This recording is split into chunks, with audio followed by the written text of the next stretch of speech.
And welcome back. Hopefully you can see us and hear us. Well, not see us, but see the game. Yes, we are in game number 3 of this series. I just looked at my webcam in a panicked mode. I was like, ah, everything can see us? No. Thanks for scaring me, Krupp. You're welcome. Now you're awake. Anyway, welcome everyone to Rorschach, the map that is not stuck here with us. We are stuck here with it. We're in the northwest corner of the map, currently sideways 1-1 in this series, all the way from the land of Latvia, representing the void. Our orange zerg is in fact the sugar cult. Why is the map stuck? When? It's not stuck.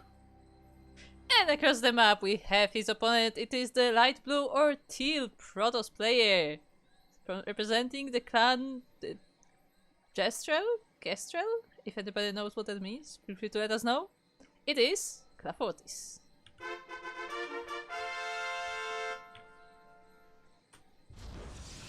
Gestrel? Oh. What the gestrel? I think that's a word. I mean, it sounds like a gestrel, like a jester, or like a. It sounds like somebody put like a jester and a minstrel together. That's what it sounds like to me. Oh, gestural is a word, not Okay. gestural. Okay. Of pertaining to or using gestures. Okay. Oh, okay. Gestrals are humanoid beings in Clair Obscure Expedition 33. Okay. So it's a video game reference. Okay, fair enough.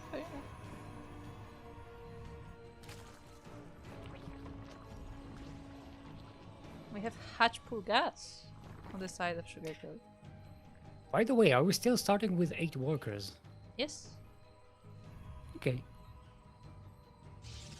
Because I gotta say, I think of, even though I didn't cast that much on this patch, I'm already used to it. Like, it doesn't, it's not weird to me anymore at all. Like, I don't even see the difference in terms of like timing and everything. I mean, I know that like it does differ, like the builds just have to be updated because, for example, like I've heard like a lot of like pros like discussing how like, oh, you know, like I have this build and then like, oh, I don't have enough money for like a queen or a tank or whatever, like Yes. it just doesn't work out like in the same way income wise.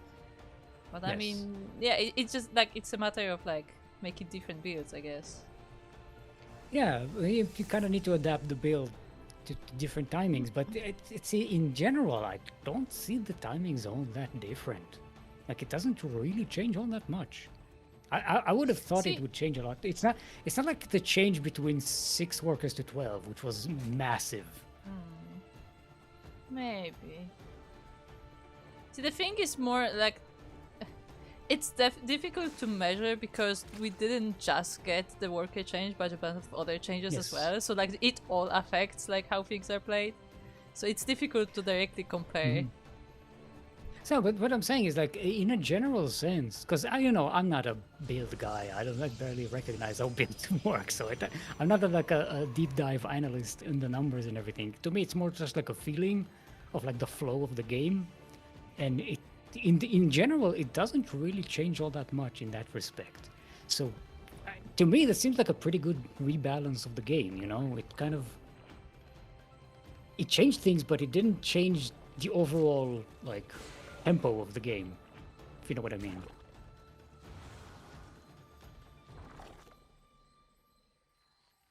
Keep in mind, I'm just an educated guesser, so. Yeah, I was like, doesn't it though?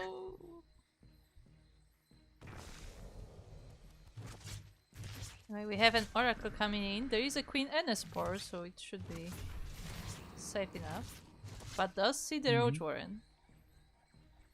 Yeah, that's a good catch to see. Clafotos so far really hasn't gone for something that much different. We do have the Stargate, but we don't see the Twilight Council yet. Just a lot of extra gases.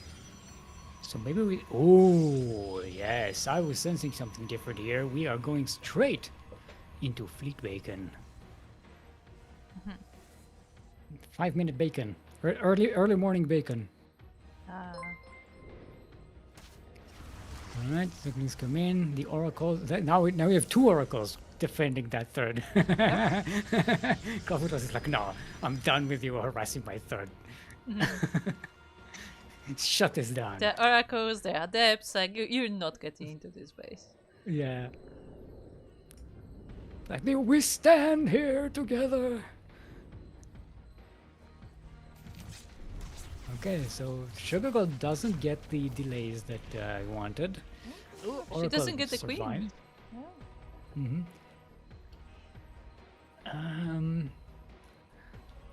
Trying to put myself in the shoes of Sugarcoat at the moment. He's got the Roach War and he's starting to pump out roaches. But, ooh, we're good. We're going Mama Ship. Mama Ship, Yes. Stalkers, and I'm assuming Immortals with the robotics facility. Yeah, it looks like once For again Clappergust? we're going for the ground toss with the mothership, as there was a forge put down as well, so looks like it's just for the mothership for some protection. Meanwhile, on the side of Sugarcoat, as you said, we have those roaches, we have Lair on the way, so they soon should have speed, but they don't quite yet. I don't... This... If Sugarcoat commits to the Master... Ooh, nice sneak by the Zerglings, squeezing through the wall. So they Good can at scout least too. see what's going on here.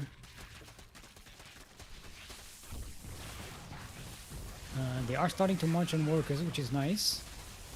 You're not going to get a lot of them, though. So that's a problem. But it did scout the all the tech buildings for the Protoss. Going straight for a Spire now. And a 4th base. Yeah, all the way in the top. It's very disconnected from the rest of the bases. It's a bit of a ninja base, you know, that far. I mean, Especially for a Zerg, when you kind of want everything connected with creep, but it right? is in the line. Like when you expand in the line, I guess this one is the next in the line. Yes. But I suppose with the Zerg, you kind of want to expand towards your enemy, right? You want that other third base, other Usually, 4th yeah. base. Sorry. So you get Like the usually you extra get the creep front. spread, and you can defend and offend at the same time, or a little more easily. Because that 4th base right now in the northwest, it's out of the way, so the Protoss might not even notice it. But if it gets attacked, Sugarcoat is going to have a lot of trouble defending it. Yeah. Nice revelation on that on those roaches. Ooh, catching those crypt rumors is important. This is disconnecting the 3rd base and the natural for Sugarcoat. Although there is a lot of cryptomers here.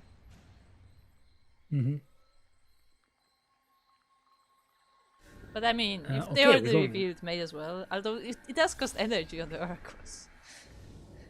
Yeah. We are going with a lot of Mutalisks coming out for Sugarcoat and air upgrade. So I think Clafutos has a good composition to deal with it. Assuming he's going to get more Stalkers, but I don't know if that's the case, because mostly we're getting charged knots.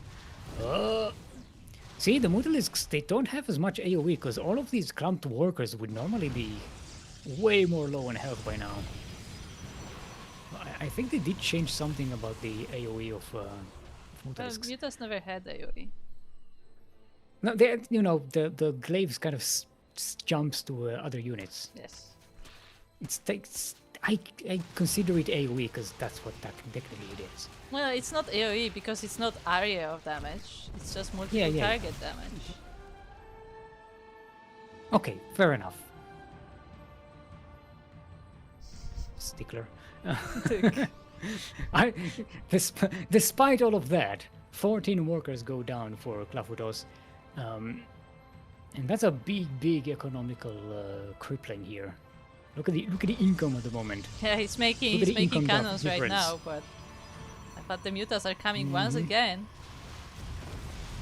That is 17 Mutalisks in total, wiping up another mineral line. I'm looking at all these mutants. Boy, I just want to ask, where is Laphatos- Demi? Not here. Only here in spirit. Alright, Claphatos is pushing forward, getting surrounded as those Charlottes got immediately flanked by Zerglings and Roaches. The Mutalisks are coming from behind. They're going to snipe out that mothership, and everything on the ground for the Protoss is going to go down, I think. I don't think there's enough here. GG is cold and sugar cold. With the reverse sweep, we'll take the series 2-1. Very nicely done there by both players. That was a fine series to start on. Yeah, indeed.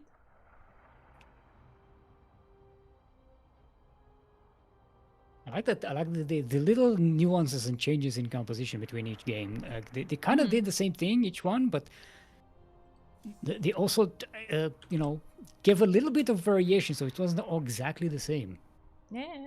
And I mean, they adjusted some things, like, whenever like there was a defense lacking or something, they did change it up, and Yeah. nice games overall.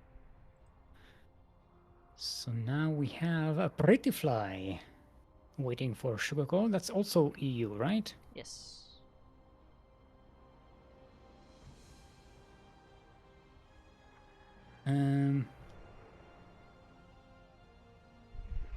Shall we ping him on Discord?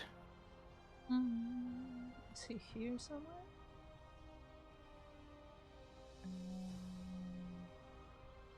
Let's check one of my many channels. No, I don't see him.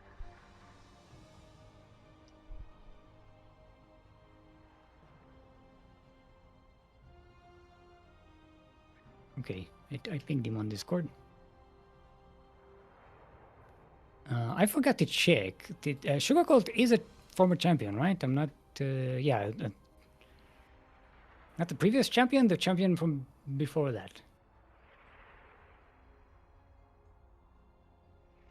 Right? You won 145.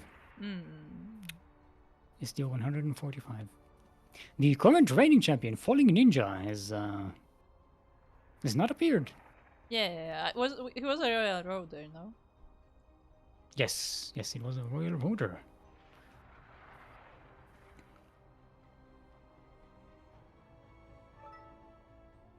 Okay, we have one too many. Let's gently remove Clafutos from the party. With a boot. I don't want to kick people out, it's rude. It is. First map is Rainfall. When drops keep falling on my head. That was the green one at the front is turning red. That did not for me. Don't remember the words of the song. This is what my brain does while I'm typing and doing things and setting up a lobby. Right, both players are prepared. Oh, hold on, I'm not prepared.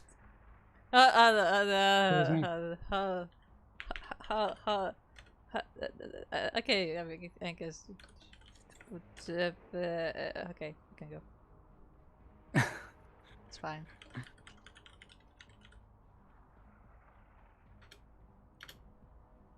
Casting tool takes too much. It's too much work. It's fine. This is how we forget predictions. I'm prepared. Good, go. It's good. I told you to go. It's fine. Don't worry about it. Double check. Ready? Yeah. How dare you steal more exactly? What are you, Illidan?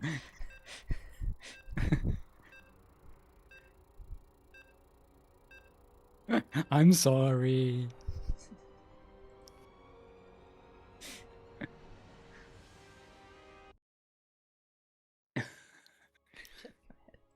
I didn't know. I didn't understand the reference. By the way, I Because didn't play he enough Warcraft to says understand. I me neither. I purely know this as an internet name that he says you are not prepared, and apparently this is like a huge meme. Ah, you were not. Oh, okay, okay. I know. Oh, I know that one. I thought I actually thought that That's was. all I know. I thought that was Zeratul for some reason. Maybe it's the same like, voice actor or something. I don't know. I mean, I wouldn't be surprised. Anyway, God. welcome everyone to Raindrops Keep Falling on My Head. That doesn't mean my eyes are returning. Cry's not for me. In the southeast corner of the map. All the Templars say is pretty fly for a Kali. It is our pink Protoss. Give it up for Pretty Fly.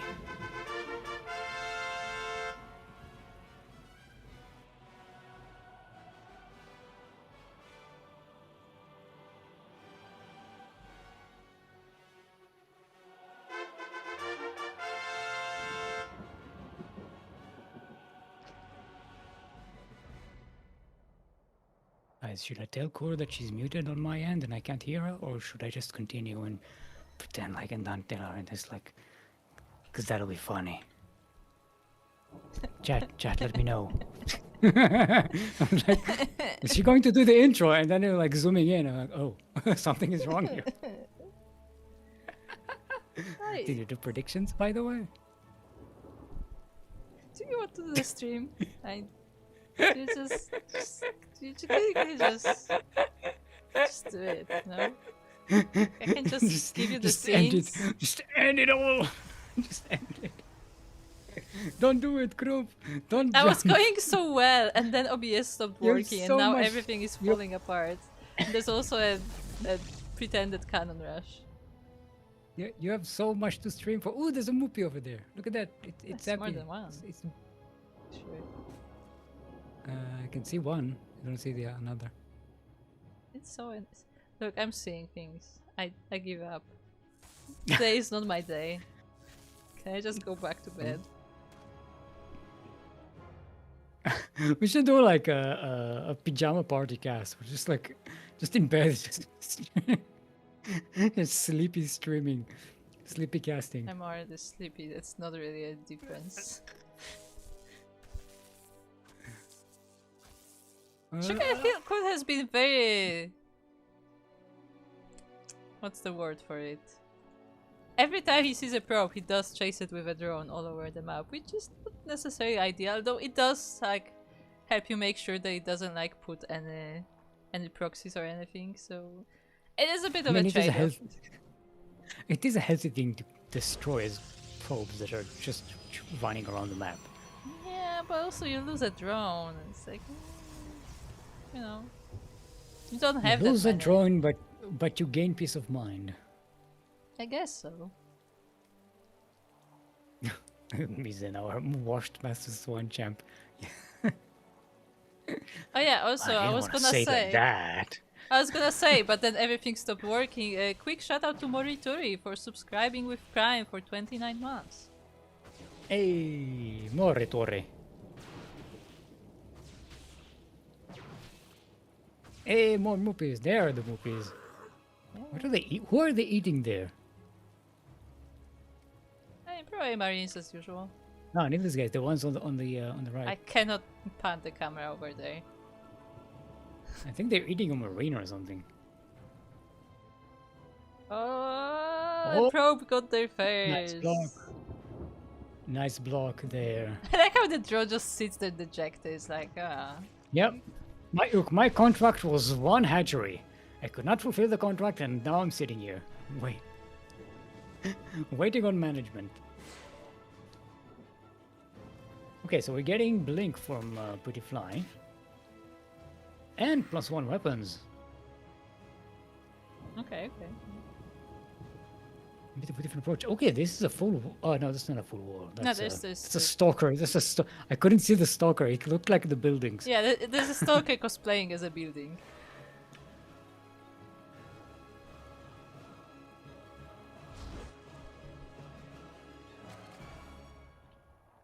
Once again, we have roaches on the way for Sugar Coat. We'll see if we're gonna go into Hydras from there. Butterfly exploding gateways a little bit. Okay. Not super crazy, but significant. Get I 5 mean, gateways on the way on 5 one is pretty pylon, good. which is always fun. Yeah, especially if we see Mutas this game, this definitely will not be an issue.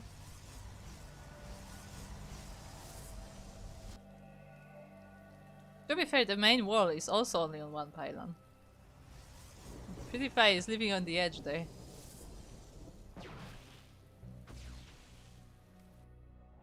Okay. Maybe we should construct additional pylons. Yay!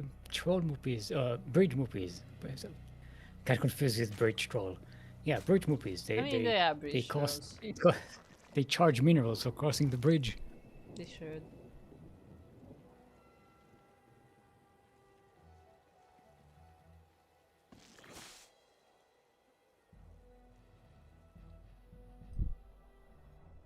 Okay. Both players are a lot less aggressive than we saw in the previous match. The water does not like this. Yeah, it's also flowing in weird directions. I mean, I don't think that's something you can... basically what is happening is it just tries to flow towards the edges, but because it's so small, it's just confused. Because here, you see, it's just going towards the edges.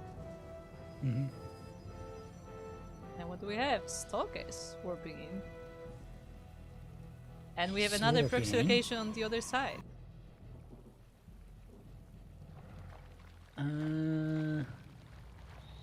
Sugarcoat should have enough to deal with this, I think. Maybe not here, but if he waits for reinforcements, maybe stands a chance.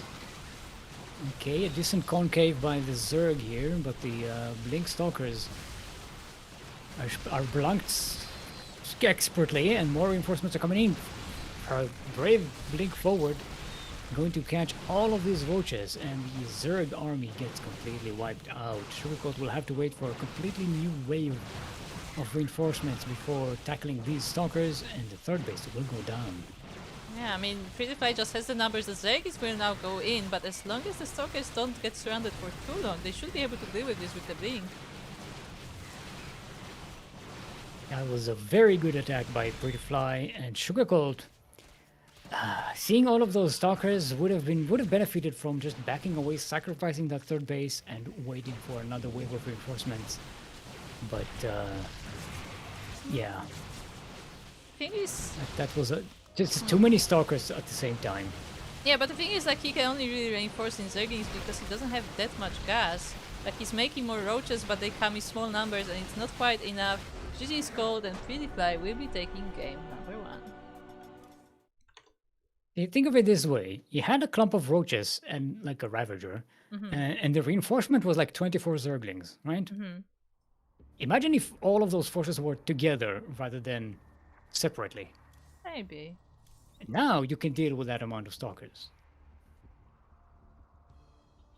I feel like it's still Or at least force force them back. Yeah, it would probably like help.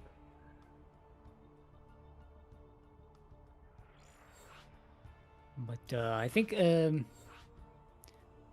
PewDiePie caught Sugarcoat there with a nice little beat of timing between the production waves. And with the warping pylon, bringing in reinforcements, making sure that PewDiePie always had the numbers advantage. That worked out really well. PewDiePie had proxy location on both sides, so even like if he had to like change the warping point, he could just do it. Yep. Okay, everybody's prepared. Let's get into it. Oh my god. What? Somebody called Darking. I just put my hand on my keyboard and suddenly my arm doesn't work. she's quick. She's breaking apart. That's what it feels Somebody like. do something. Call for a medic. It's like, what is wrong with me? God damn it. Don't break down, group. We have production to do. You can do it you without can't let me. the production down. You can't let the production down. Look, last time you didn't even let me know I was muted, so the production is already ruined as is. Why? I did tell you were muted. Eventually. Well, I asked Anyway. the chat if I should tell you, and then it kind of informed you. We are on Old Sun Temple, which is very different than the new Sun Temple. Yeah, I all like those the new old sun one. temples, like All those new sun temples with their newfangled thing. They don't even have the sun, you know? It's just a giant lamp that they use. It's like a so UV fake. lamp. It's so fake. It's fake news. It's all these damn TikToks. In the southeast corner of the map, it is our pink Protoss. All the Templars say is pretty fly for Akali. It is pretty fly.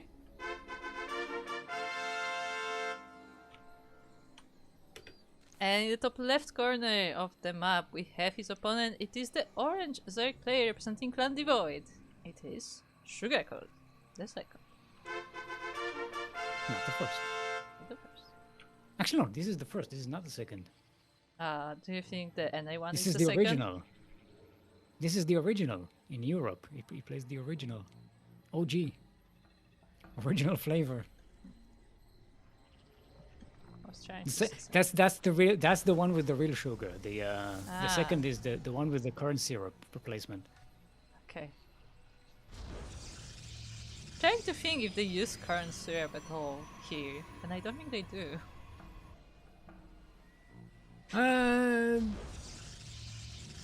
It depends. Trying to think if I ever like read corn syrup on a Polish product, and I don't think I have. Yeah, it's mostly Like popular they have in other North America. things, but like I don't think corn syrup specific. I think it's also because corn syrup is a lot cheaper in the US, right? 'Cause Yeah. it's produced locally. But there's not a lot of corn growing in Europe. Well, there is some, but definitely Yeah, not to but that not scale. not in the masses that Yeah. you get in North America. Like industrial size, industrial level production. I mean, I have seen like huge fields of corn, but yeah, it's not like a common crop that you would like grow. I'm pretty sure like the amount of like corn land in the US is the size of Poland at least. Probably. I mean, Like, look, in US terms is of a big in terms of country. acreage. It's like there's a lot of it. I know that in South America they also grow a lot of it as well. Yeah, but It's see like the more thing. of like America's thing. The thing about South America corn is that they have like 20 different kinds at least. They also mostly grow for I know that they grow for oil, Okay. not for sugar. So it's a different kind of production type thing. There was a big thing about let's say 15 years ago, where the big hope for motorized vehicles was vegetable oil No, there was a operated thing. vehicles, and that was a big craze. It didn't. Spoiler alert! It did not pan out. But at the time, Look, it's everyone thought it was going to be the complicated. great. Everyone thought it was going. Not everyone. Enough people thought it was going to be the next great big thing, so they just started farming a fuck ton of corn just to make into vegetable oil. For, Meta upgrades. ooh, that's a bit of a twist here. Yeah. Sugarcoat maybe going for a serious mid-game Zergling rush, or like early mid-game. Or going like, you know, for Links first and maybe switching to Link by Muta after. The classic. Yeah, right. It could be for the Banes. It could be for the Banes also benefit from that or plus just one Link upgrade Link quite a Muta. lot. Just skip the base. Just Links. I mean, with this upgrade, Banes can just kill workers right in one hit, which they can't do without the upgrade. We'll find out because Prettyfly is going for attack upgrades of his own with the Blink. So I guess we're gonna see Blink Stalkers again. 6 gateways being made right now. 7 gateways being made right now. Ooh. Is it a gateway explosion if all the gateways are in different location? Like if when the Protoss just makes 7 gateways all like next to each other, we call it a gateway explosion. But if they're not next to each other, is it a gateway explosion? Isn't just an explosion just in terms of like number? Just like, you know, I don't know. That's what I'm asking. Is it like a geographical term or an economical one? I think it's economical. Also, this is. Oh, this is saved by the shield bot? No, shield bot you cannot outheal this. Yeah, no, there's a lot of Zerglings coming in. +1 is about to finish as well. And without this, there are no Stalkers or Adepts to be made. It's only Zealots from now on for Pretty Fly. Yeah, there's no other production. There are only gateways, so it's not like you can make some other units. They're squeezing in.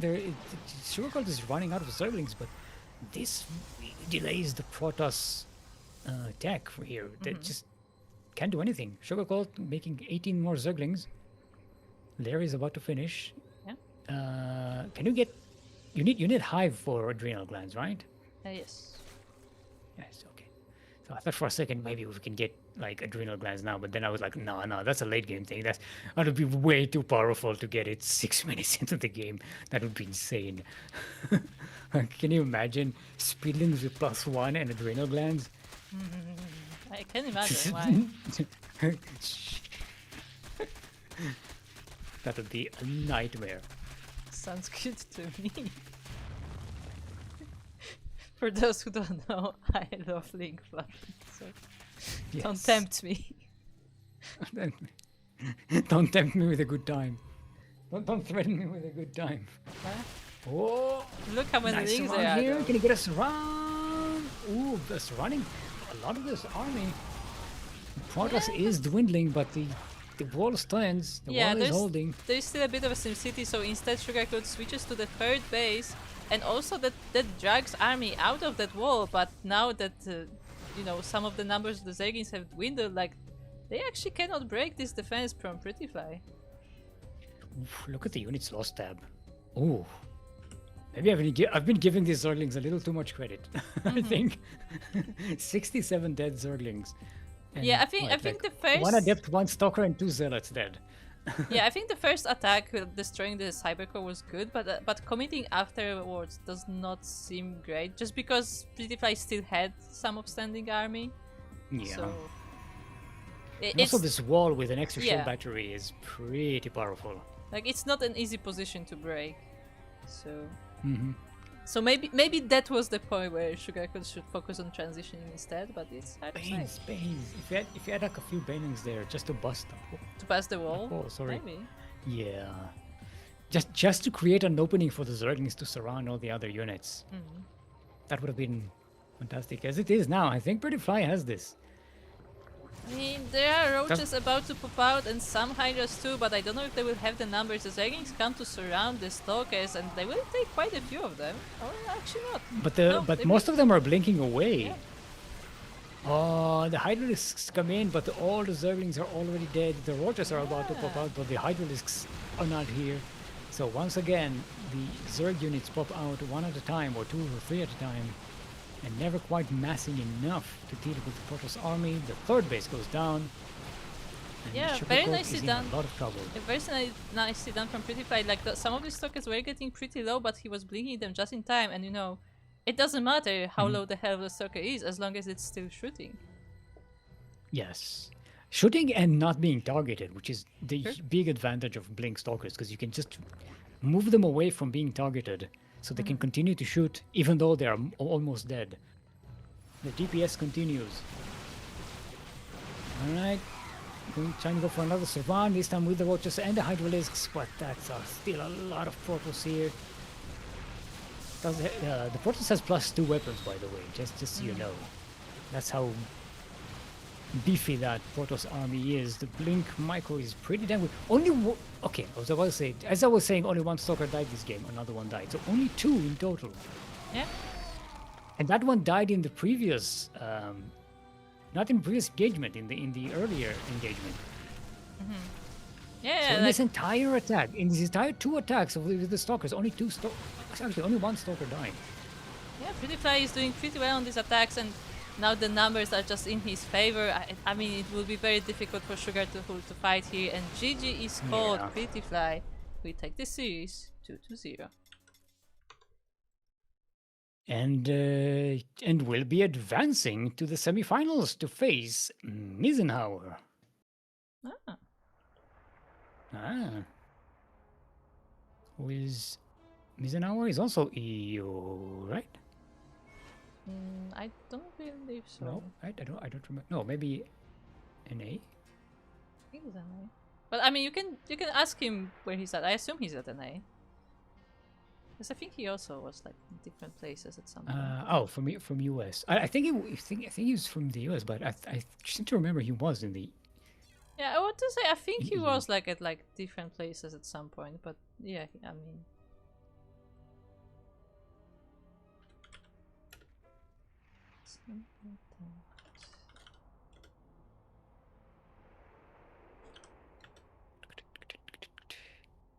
So for those who don't know, Misenauer is the ex Master Swan Open champion. Let me. I'm going to look at the thing. Misenauer won Huh? Master Swan Open number 3 back Oh god. back in May of 2018, which is 8 years more ago? than 8 years ago. More than 8 years ago. It Yeah. is more.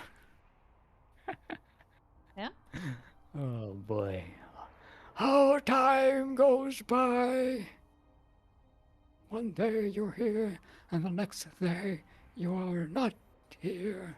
You're You there. used to think you're here, but here is not here. It's where it used to be. How dare you? How dare you move away from me, time? Old man yells at time. But Paynan didn't do anything wrong. What? Paynan didn't do anything wrong. Paynan? Oliveira. His name is Paynan. Oh, okay. God damn it. I can't keep up. I can't keep up with all this. You fucking millennials changing their names all the time. It's his IRL name.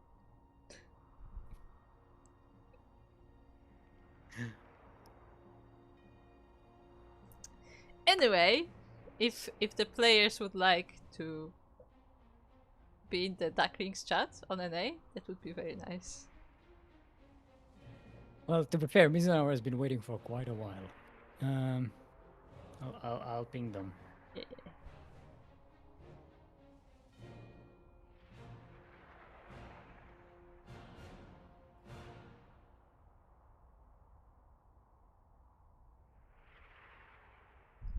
All right.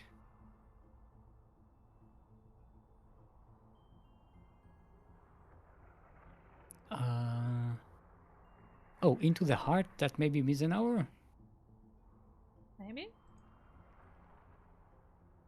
Yeah, I think so.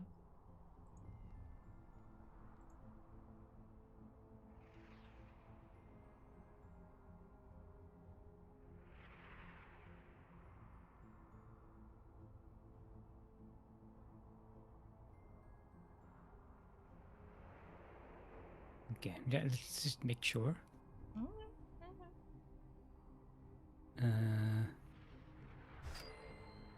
Vai tu per te. Oh, okay, there we go.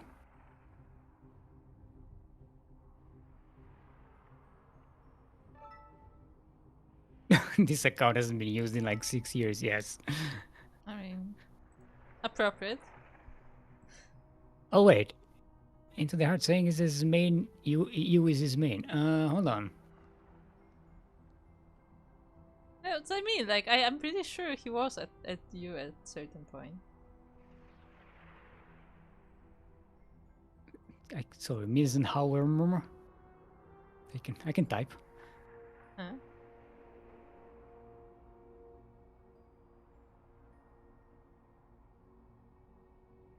It's just double checking. Okay, it prefers Okay. NA. Okay, so we'll do NA EU is US East, right? And then Yeah. gotta keep trying to double check what the EU is faster queues. Oh, it plays on EU because of the queues. Makes sense. If he gets Yeah, good ping, it makes sense. I mean, he'd rather play with EU than get stuck with Australians, right? I mean, I don't think it's even that. It's just that in general, European ladder is more populated. Suppose it's also a matter of like what time of the day you play on, Yes, right? yes, definitely.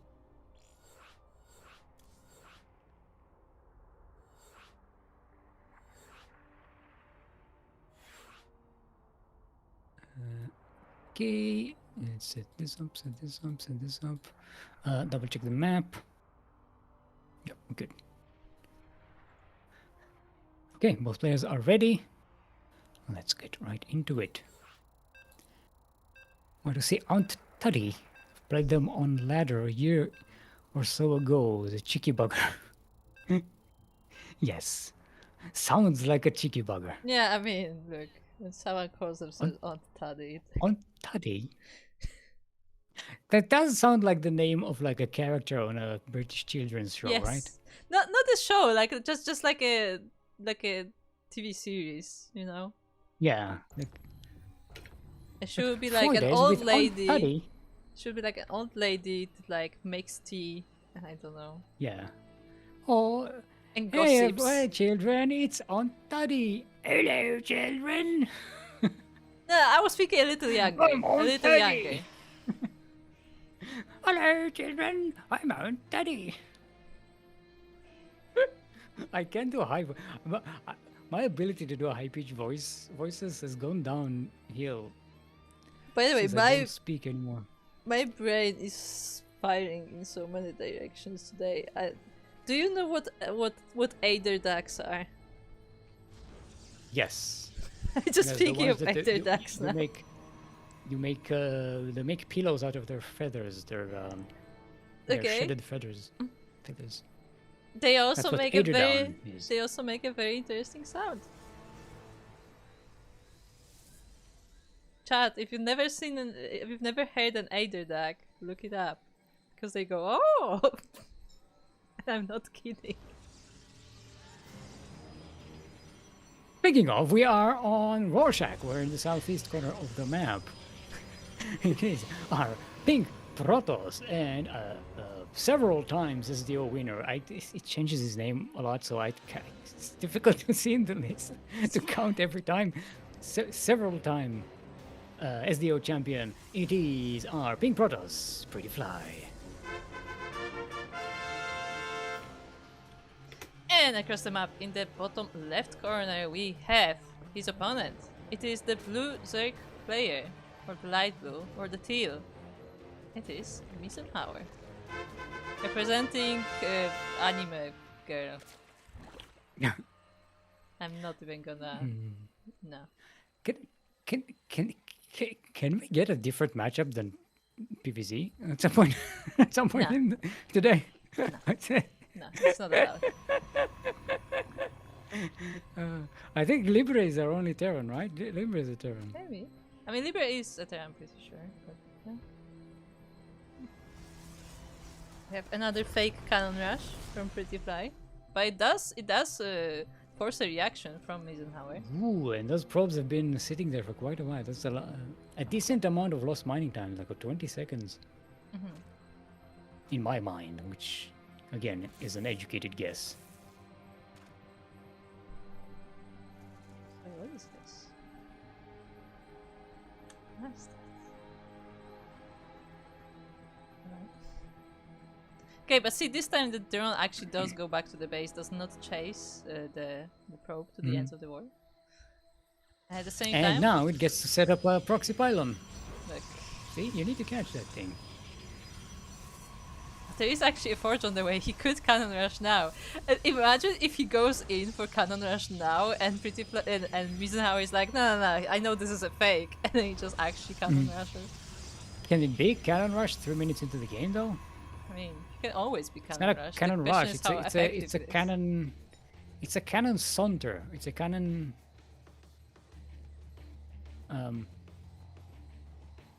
The thing is, Mr. a High word for probably wouldn't get caught with that anyway because he has that overlord. Yeah. But it would be funny. It's kind of how you go for a late Link play. It's like because they wouldn't expect Links at this time. This wall is completely a wall. Yep. This is fully walled in, and he's going for blinks. Maybe he will just like blink the stalkers out of the base, or he will just straight up warp them across the map. I'm guessing that's what that probe over there is for. Although, I think didn't it cancel it? I think it was trying to make a pylon and cancelled it. No, or did it just never get to make it? Maybe he needed the cash. Maybe. He's preparing yeah, the he's getting wall. more. Yeah. He's getting more pylons at home, so I don't know. I don't know what the. Or maybe no, and until you get warp gate, it's not really that. Yeah, there we go. There's the pylon over there. Okay. Yes, until you get warp gate, it really doesn't really have to be there. So why commit to having it there? Also, early in the game, like players tend to like count pylons and stuff. So like maybe to not raise suspicion, you just put the first pylons in base and like do the proxy later. Yeah, I think that's a smarter play here by Pretty Fly. It looks like a pretty well-timed build here. It does look that way. Okay. Now, Mizenauer is going with Roaches, getting a bunch of upgrades right at the start. Hasn't even gotten one Roach yet. But speed and +1 carapace and the attack are on the way.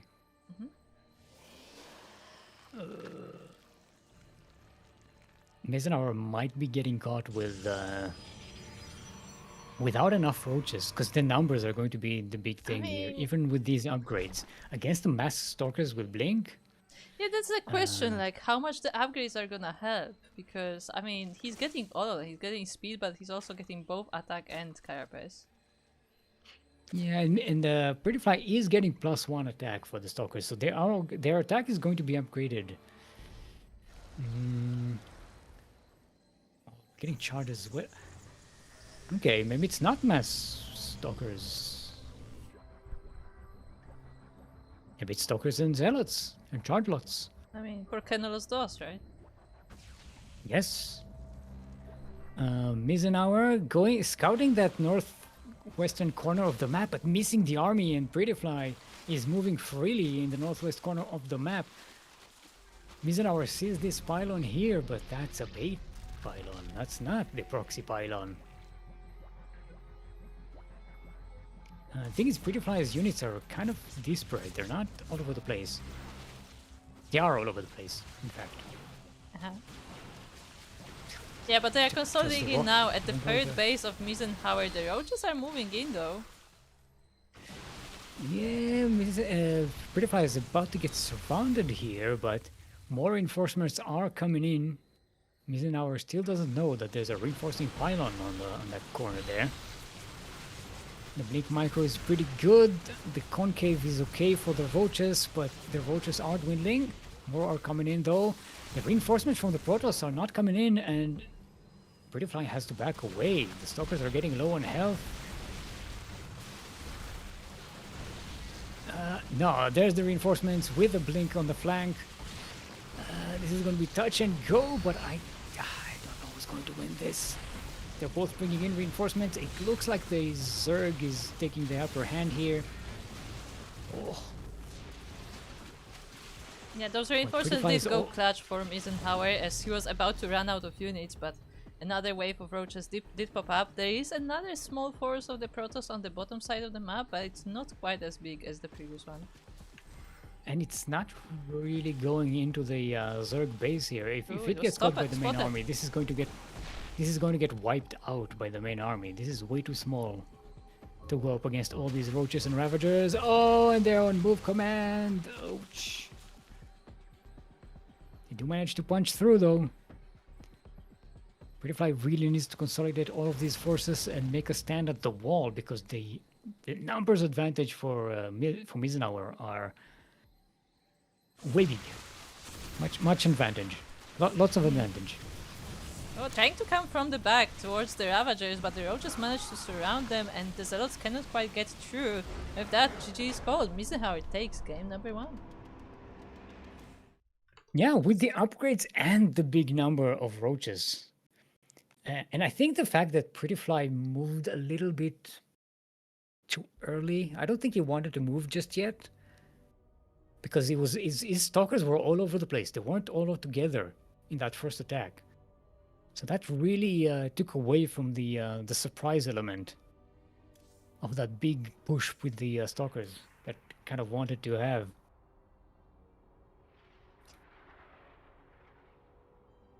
And Mizenauer defending fantastically and then countering perfectly. That's how it goes. Guys, I am so sorry, but we're just gonna stream like this today. I already restarted OBS once and it's doing it again. Oh, it's not switching? Yeah, it's just not switching the scenes. We're just forever on this scene.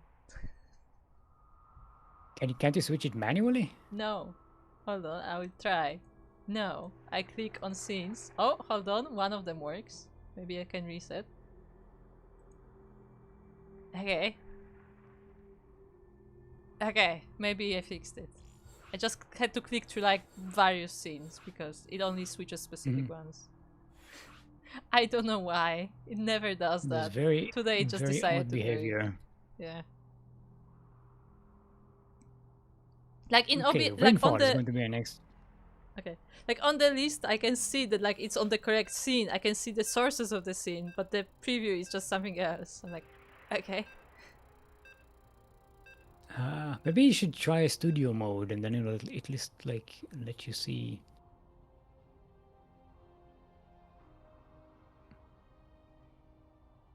Not sure that would change anything though. I was gonna say I don't know if Scene Switcher will work with studio mode though.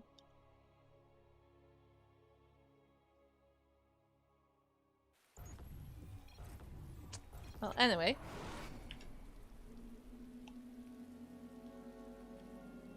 We are on Rainfall, where raindrops keep falling on my head. We're the northwest corner of the map. It is our pink Protoss and many times the old champion. Give it up for Pretty Fly.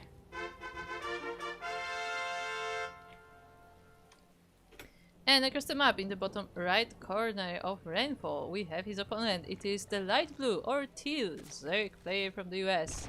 It is Mizenhauer.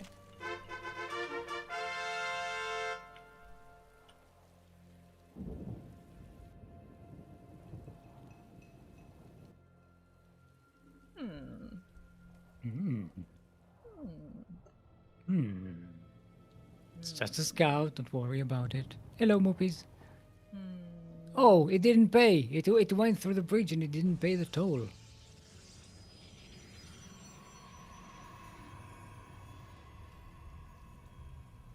Maybe it wants to bring minerals from Pretty Fly's side of the map. Yeah, I'm sure that's what it is. Yeah. Nothing suspicious going on here.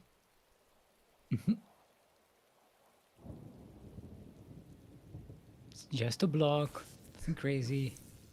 Normally this is a hatch block, but I guess Mizenhauer was more focused on expanding first.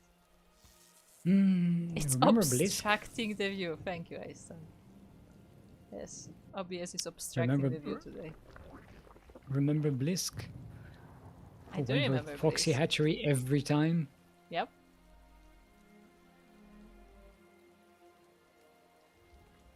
I remember he was annoying mostly Terran. I think he did it against Terrans a lot. But we did used to have a lot of Terrans back then. True.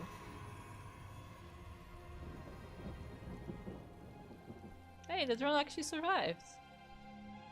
Nice. Like that Aistan got another first quacker out of the stream restart. Oh, true. Power gaming the first quacker game. Yep. Banned. For using performance enhancing restarts. This music catches me Nice. so off guard because it sounds so different to everything I know. I know you don't hear it, but I'm hearing like a mildly epic, gentle violin music. I'm like, what? This is in StarCraft? Yeah, I dive with the music turned off, so I don't hum it while I'm casting. Yeah, but the thing is, I would doubt you would hum it because, like, I feel like I've never heard it before. To be fair, I never played No, the 'cause- Nova missions, so maybe it's like Yeah, in the but what Nova I'm stuff. saying is I don't get to hear the new music because I don't cast with music on. You should just listen to the new music just to find out what it is. Is it music that was in the game before and they just added it, or is Yes. it like completely new tracks? I mean, define new. Like apparently, like they added a bunch of music from the campaign that wasn't enabled for the PvP.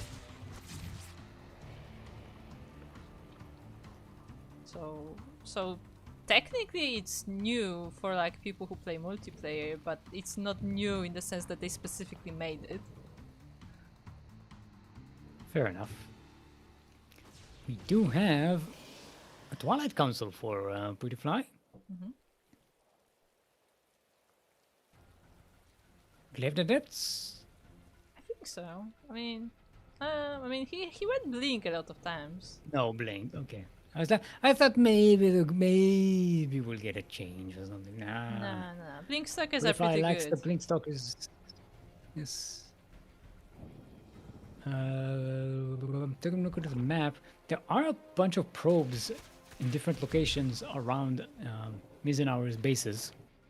Not this one. This one just died. But we got some pylons positions. Pretty Fly already set up a bunch of warping locations.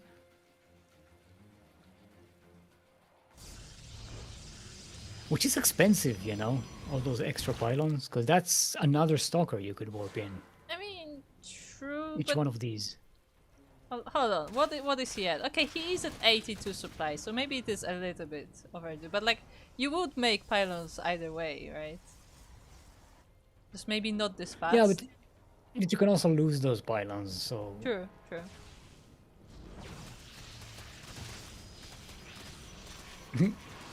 Like these are these trying, but there's like a shield battery and a stalker.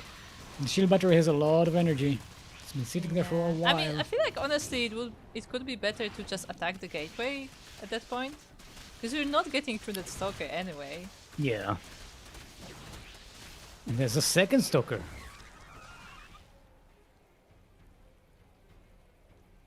What about second stalker? Ooh, for the first time today, we have a Baning Nest. Yay! Bane busts galore. And the Hydralisk then. Link Bane Hydra. Okay, I'm listening. Ooh, what year is this even? Hey, I still play Link Bane Hydra, okay? Same question. What year is this? You're not exactly a good example for contemporary. No, I'm not a good example, because I just Dang play it. with the units that I like. Marauders and Marines without medivacs? What is this? Is this a wall? Is this a wall, right? Or is this not a wall? It is. I think that's Stalker. I think this is a wall, right? I think that Stalker can actually walk through this. I'm not sure. I don't think the Stalker can, because they have to destroy it, but I wonder if Zerglin can. I assume not, because otherwise they already would. But it just But looks it so looks like it oh my would. god, they just go in! Okay, it's not a wall. Regardless, it's not a wall anymore. And the Zerglings are in. Yeah, it just looks so unintuitive. Like, it looks like this would be a space they would squeeze through. It's missing like a little bit of a decorative thing, like a tree or something, just to make sure that visually that thing is I blocked. mean, to be fair, I don't know if this is like the do that fault or more that the way like the gateway, like the buildings are constructed, like they have edges, like that are outside of the model itself. Mm-hmm. So I think they're like literally just like touching with the edge, with the corner. Yeah, but usually this is one of the details that that is checked in before the thing goes into ladder, right? So that those visual things are Yeah, but I mean the fixed. They're building usually itself, because you're not supposed to have the wall this far, so why would you test that? I mean, Like you can't test the that's for literally every position of a building. Yes, yes, yes. Yeah, no, yeah, you are correct. You are correct.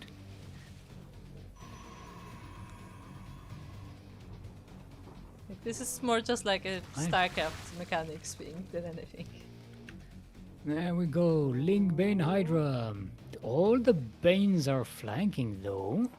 Interesting. So we're not going for a bust of the natural base. We're going to roll into the third base that has no workers in it. Sandwich the army.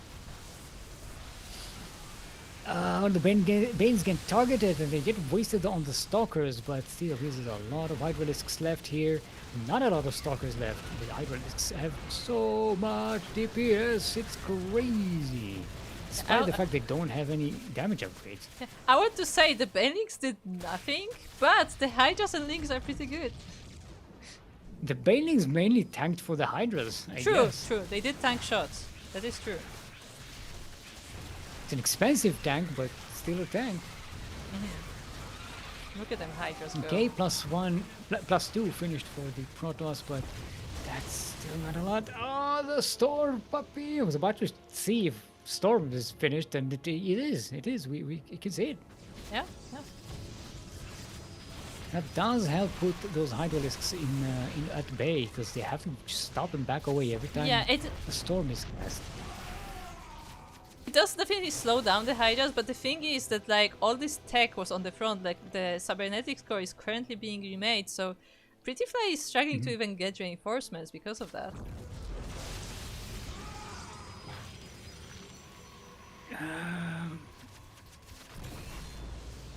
Yeah, this is over. Look at. I just looked at the army supply. Like, I know. It's like Pretty Fly is buying time, but the problem is that like as he's buying time, Eisenhower is also amassing a bigger army. So even if he's able to buy time, still Eisenhower has the numbers.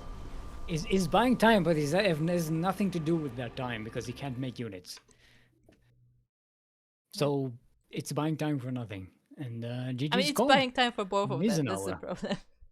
And Eisenhower takes the series 2-0.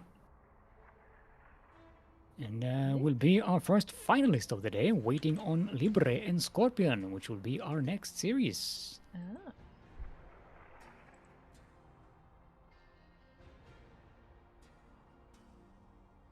I don't remember what race Scorpion is playing. It's not the first time. I do have it open here somewhere. Scorpion is Zerg. Ah. And Libre is a Terran. The first Terran today. Yay, we have TVZ. So it's Peru versus BG is Bulgaria? BG is Bulgaria, I think. Yes. Okay. Let's gently escort our players out of the party and get Libre and was it Ice? Scorpion is Ice? No.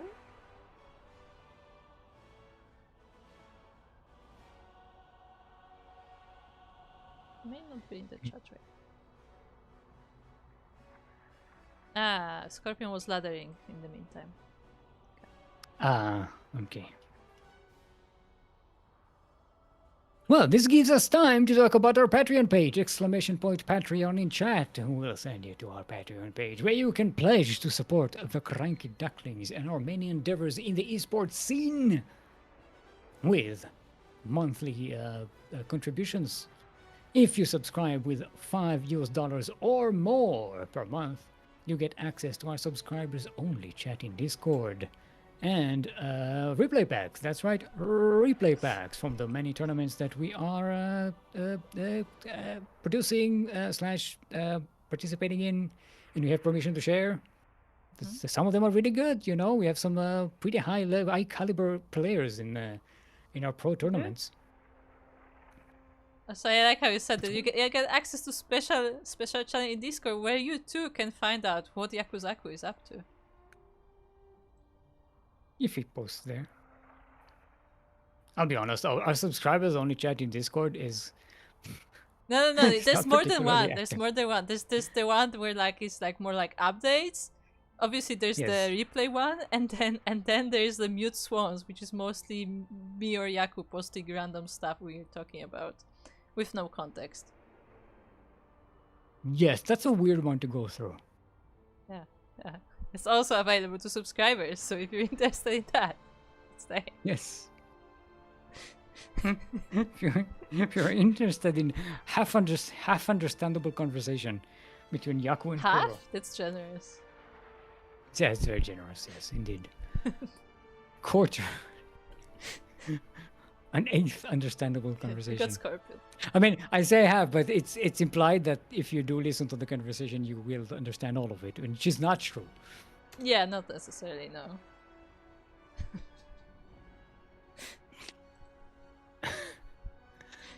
No, that's a misclick. Invite to party.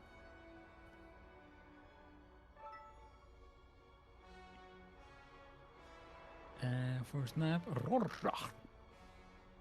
Is it just a Rorschach? I don't know how people pronounce it.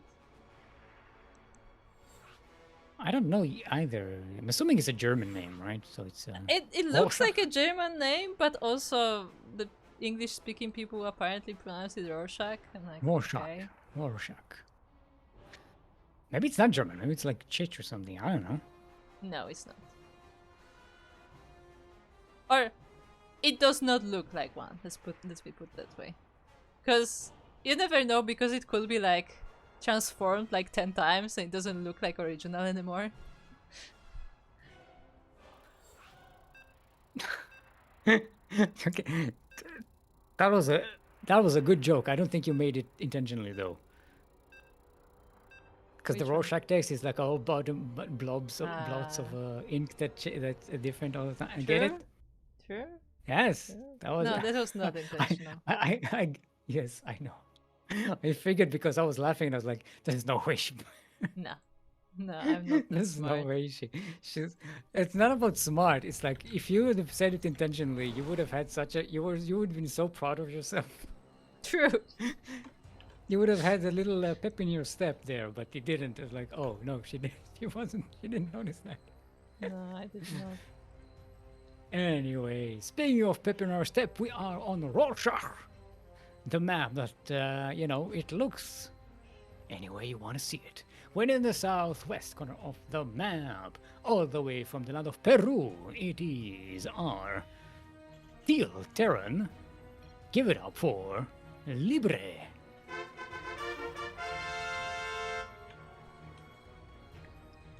And across the map, on the bottom right side, we have our pink Zerg player from Bulgaria, representing Vanguard. It is... hold on. It is Scorpion. Here I am! Rock you like a hurricane! That's a Scorpion song. Is it? Yes. I'll be honest, I don't know the discography very well. Actually, up to a point, it used to be my favorite band when I was in high school. I listened to them a lot. Nice. Yeah. My high Very school like, band was Red Hot Chili Peppers, so... Very classic, old school rock type of thing. No, yeah, like I've heard a decent amount of Scorpions, just like not necessarily Well, my they have thing. they have a couple of very very well known hits, but Yeah. it's, to be fair, they're a little bit before your time. Yeah. They're before my time, so Like I know my mom will sometimes listen to them. I'm like, okay. Yeah. Like a lot It's of like, ballads and stuff. I'm like, it's more, yeah, it's more it's fine Generation X music. type. Like it's fine It's more music. It's Generation just X not for music. me. It's Gen X music more than millennial. I'm an elder millennial, so I'm still on the at the cutoff zone for that like rock ballad, rock anthem type bands from the late 80s, early 90s. Yeah, I mean, again, I will listen to it sometimes. I just like, I'm not, I'm not big on like slow ballads kind of person, I guess.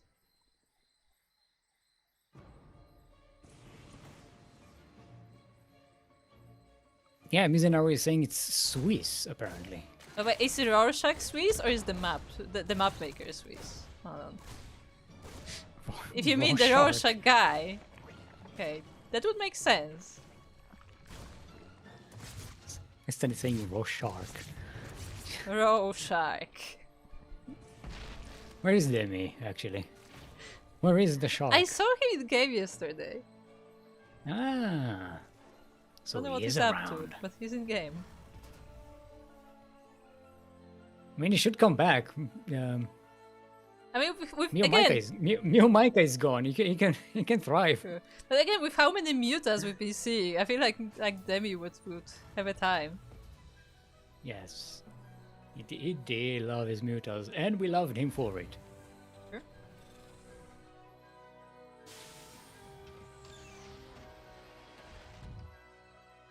God damn it, still.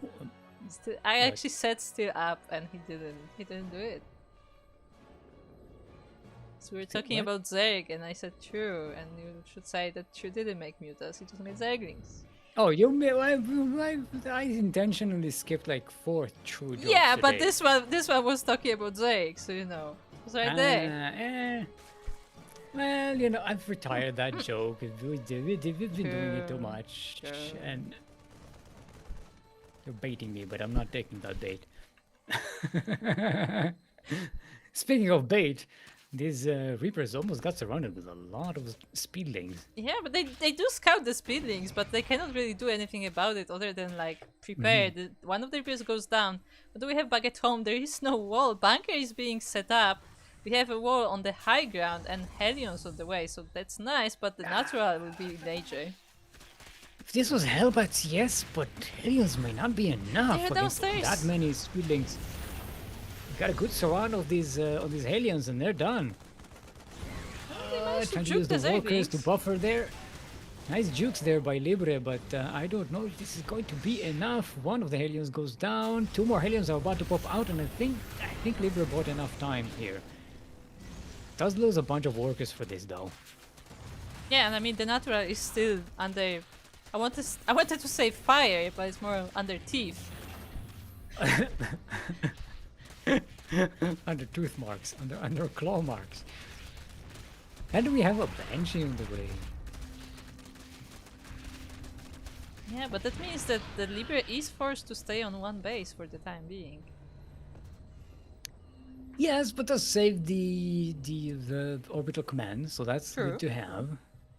It does have energy, so it can be landed, and the mules can be used from that energy. Scorpion, not that far economically ahead at the moment, so Libre can catch up. Yeah, I think It's not beyond the realms of possibility. I think Scorpion kind of hoped that we will be able to break into the main base, although he does have 3 bases, so I mean he should be able to get away with it eventually. He is working on Banelessness, so maybe he will be trying to bust this wall as well. Or maybe just, you know, for safety. Scorpion has some static defenses at home with spores and spines, so safe from little poke-ins. So this one Banshee shouldn't be doing too much, or like a Widowmine, but a big enough Hellion drive-by could wipe out a mineral line. Yeah, I mean, yeah. Even the Because Banshee, the wall is open. The problem with the Banshee is that Banshee has quite a lot of range, so even if you have a spore, like it can just still like nip at the drones on the edges of the mineral line. Yeah, but that usually takes a lot more concentration. You have to do it specifically. And if you fumble it even a little bit and pay attention somewhere else, suddenly you don't have a Banshee. Also, there are queens that can help, right? True, true. So it's not. But two banshees sneaking in conjunction with Helions sneaking by. I think this That Overlord should be did a see 1-2 them. punch that does a lot of damage.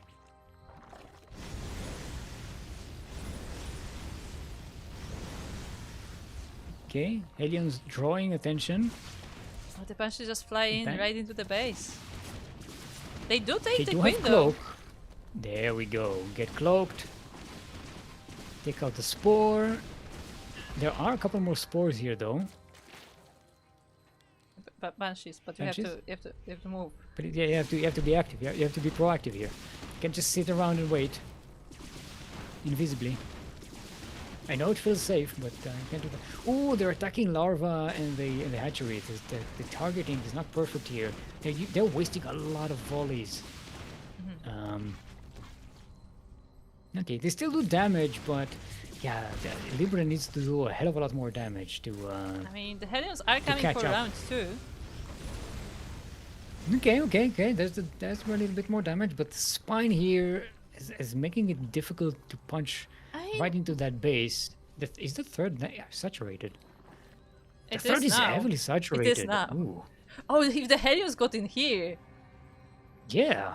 Because I was gonna say, because originally there wasn't too many drones on this base, but now there's twice a base on this drone, on this one.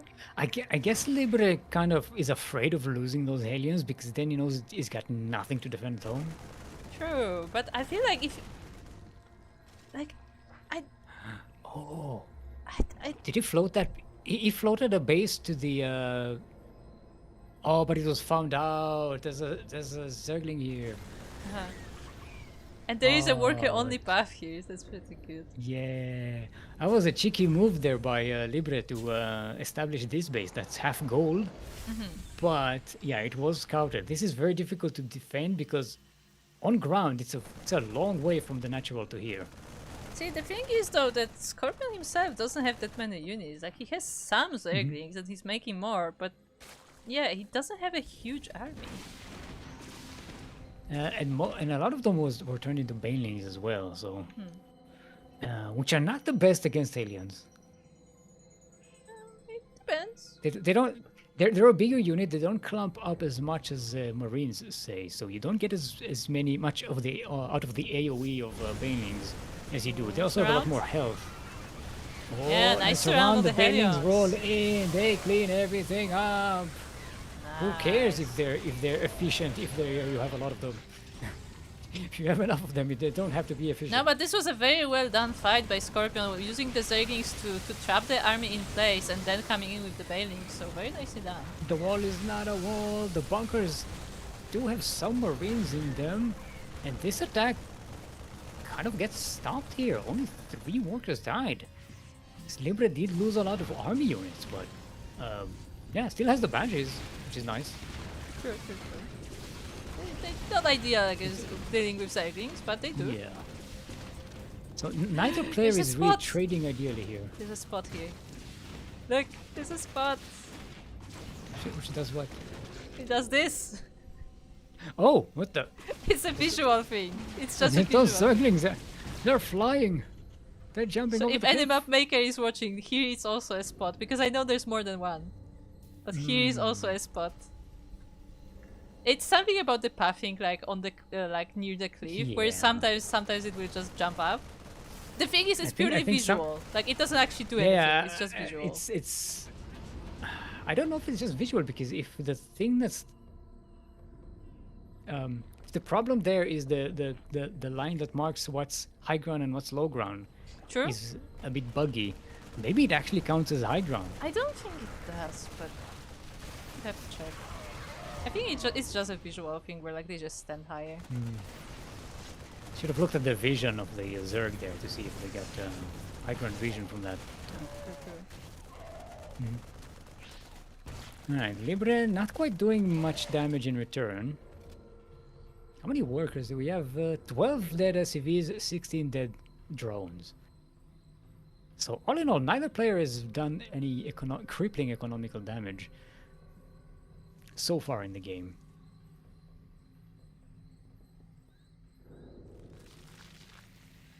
Scorpion is just getting all the hatcheries. Yeah, I mean, might as well. Like Libre does not have any control on the map because those Hellions were pushed Yeah. back. The drop was also found out. So yeah, Libre is just back at home. So Scorpion has all the time to take the bell. Yeah, it's a triple expansion right now. And maybe even another one in the north. It's a gold. That is a gold base. They see me rolling, they hating.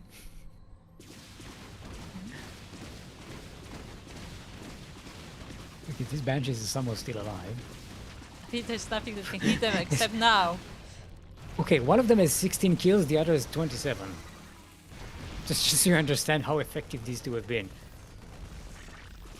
And now we have tanks together with this army, and suddenly the Benix aren't so effective anymore. We have Corruptors in the sky and Hydra then on the way, but the Terran army is right here. The Marines were not split, puppy, and there's a lot of Banelings to roll through. But they roll into Still, tanks. The tank holds, and a lot of the Marines still survive. Reinforcements are on the way as well. The Medivacs are doing a good job healing. And the bio pushes forward. Tanks are setting up at the back, leapfrogging. And there goes that third base. Scorpion still has plenty of bases left. And not a lot of drones died here, so just evacuating them to another base keeps the economy going without doing too much damage. And if Libre goes back and thinks, okay, I got your third base, I'm fine now. No, that would be a mistake. You are not fine, Libre. You are not fine. Yeah, 30 If you drones look in at- this base. If you look at Libre's vision, has no idea about the gold base in the south and the base in the northeast. Upgrade complete. Okay, Libre out of the map again. But I think the momentum is off here. Scorpion has enough units, I think, to counter this. The tanks are still pretty scary though. Yeah, but one of them is very low in health. The positioning is really good here, I think. But Scorpion is coming in from all sides. The Bailings are rolling in. They were targeted by the tanks, but still a lot of them are left. And most of the Terran army disappears. Yeah, the Medivacs were chased away by the Corruptors as well, so there was no healing for these Marines for quite a while. That said though, the ground army of the Zerg is no longer present and the Terran is reinforcing. The Medivacs are all dead. There's still a tank left though, so Libre is in a position where they can keep on pushing. Don't want to get surrounded here though. The Ducklings managed to get to the tank. It goes down. It's a bit of a misstep there by Libre, losing that siege advantage, that anchor position. And now the Marines are just fighting for their lives here, trying to do as much damage as they can. But then they only killed 5 workers in this attack. And the Terran lost an entire army for it. I mean, to be fair, so did Scorpion, but his army was mostly Link Bay. As a Zerg, you kind of expect to throw an army after an army, and keep in mind, the economy of Scorpion is fantastic. So Actually, let's look at the that's not a graph. huge loss. That's a loss you can tank. No, the tanks are in the Economically. Terran army. And now we have Marines, a Marine run by, no Medivacs, no nothing. Ooh, great Yes, they have Inspire combat and chasers. Ultras on the way. And upgrades, but It's just yeah, everything. no backup here. That's a good run by. They do find this base, which is nice, and kill a lot of workers. Sort of equalizing the economy a little bit, but they are all, well, actually not all going down. Oh, they do catch the evacuation here. Gonna catch more workers. Right, but this army gets wiped out. Libre I is want moving to out with see. another army out on the map. This base is still saturated after that.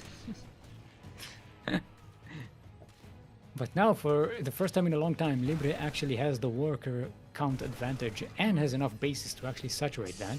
Ooh, making Saturate with them. Not making bangs, but there are 2 tanks here staggered. If Libre splits correctly, this should be a pretty easy win for the Terran. I mean, It's a little tricky. There's not that much bio here for the backup. Oh, kill on the hatchery. Nice catch there. Preventing that third base from being set up once again. That's another Split. bale opening. Split. Split puppy. Split puppy. Oh, they get picked up by the medevac, but the medevac goes down. Just have a couple of tanks left. Yeah, it's just Libre, the tanks. Libre is throwing all these bio units into banelings without splits and good positioning, and it's costing him the game.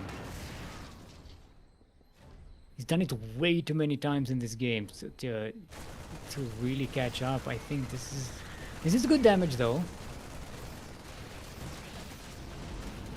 And Scorpion is now down to 40 workers. Okay. Yeah, I've been losing a lot of those. So despite Libra's not so efficient trading, especially against the Banes, still manages to do enough economical damage to keep Scorpion's advantage very low.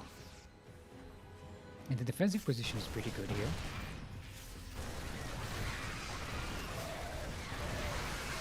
Banelings.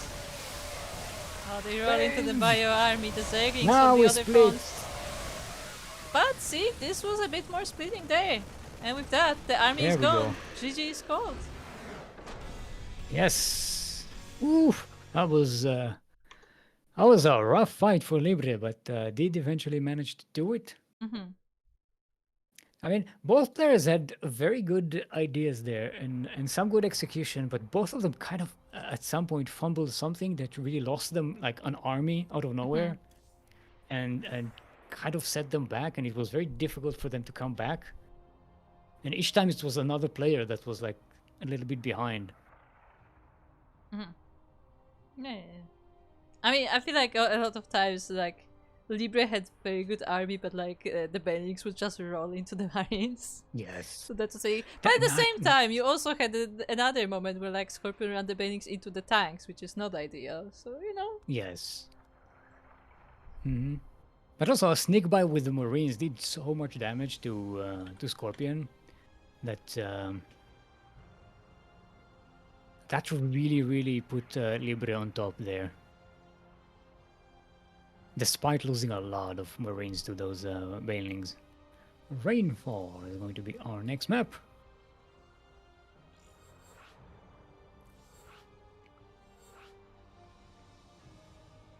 For some reason, I'm pointing out that there were no Yes. upgrades for the Zerg side as well. Yeah, so I tried to keep up on the upgrades and who is which upgrades, but things were a little bit too hectic, and I looked at them, and then by the time I looked at them, something else happened, and I was like, ugh. Like an ADHD thing is happening. I was like, I can't, because I remember looking at the upgrades and wanted to comment, and I was like, by the time I commented, I forgot.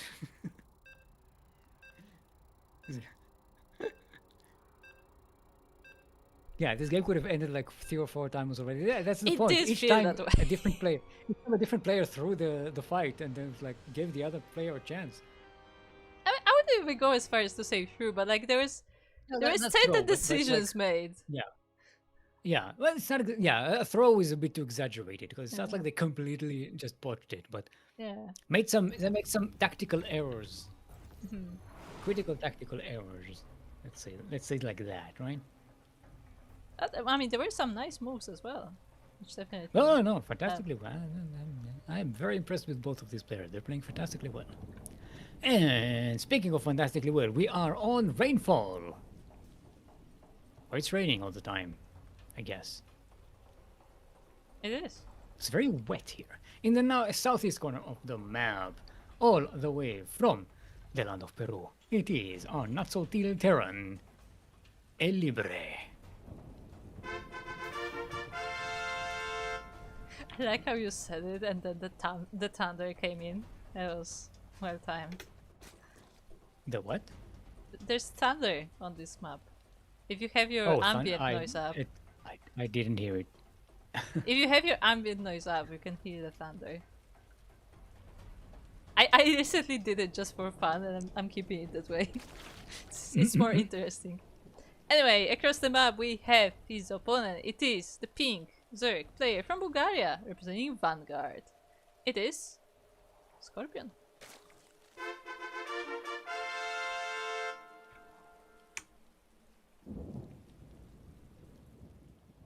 This map is very ASMR. It's like rain and thunder and just like gently falling I don't drops. I don't really hear those sounds that loudly. I'm telling you, you need to put your ambient up. Okay, I'm doing it. Sound. Not do it. It's up to you.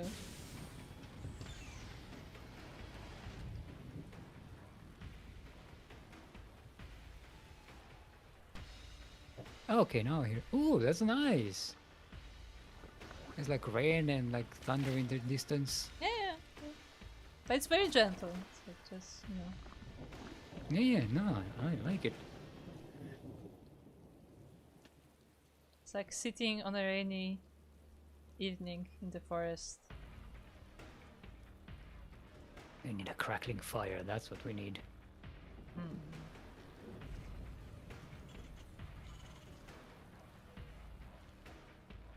Have a Reaper on the way. You know when you go camping and there's like rain and a crackling fire in the forest. I don't think I ever were camping in the rain. Again, to be fair, I don't think I ever.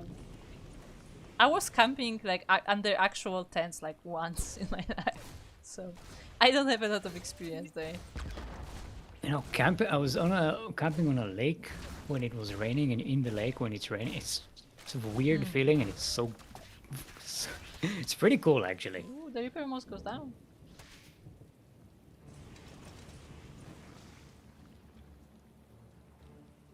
It was very close, but there is. I mean, yeah, it was just able to escape. There's also an SCV scouting for that third base, so keeping an eye on Scorpion. We got 8-0 Fang coming in with speed and a safety spine at home. And no for gas. Scorpion. Completely pulled out of gas. Pulled out. See, light, this is how you pull out. The thing is, usually you get the Bane nest, you know, and just leave like a little bit of the Zerglings in, but no, just straight up, we're going Zerglings.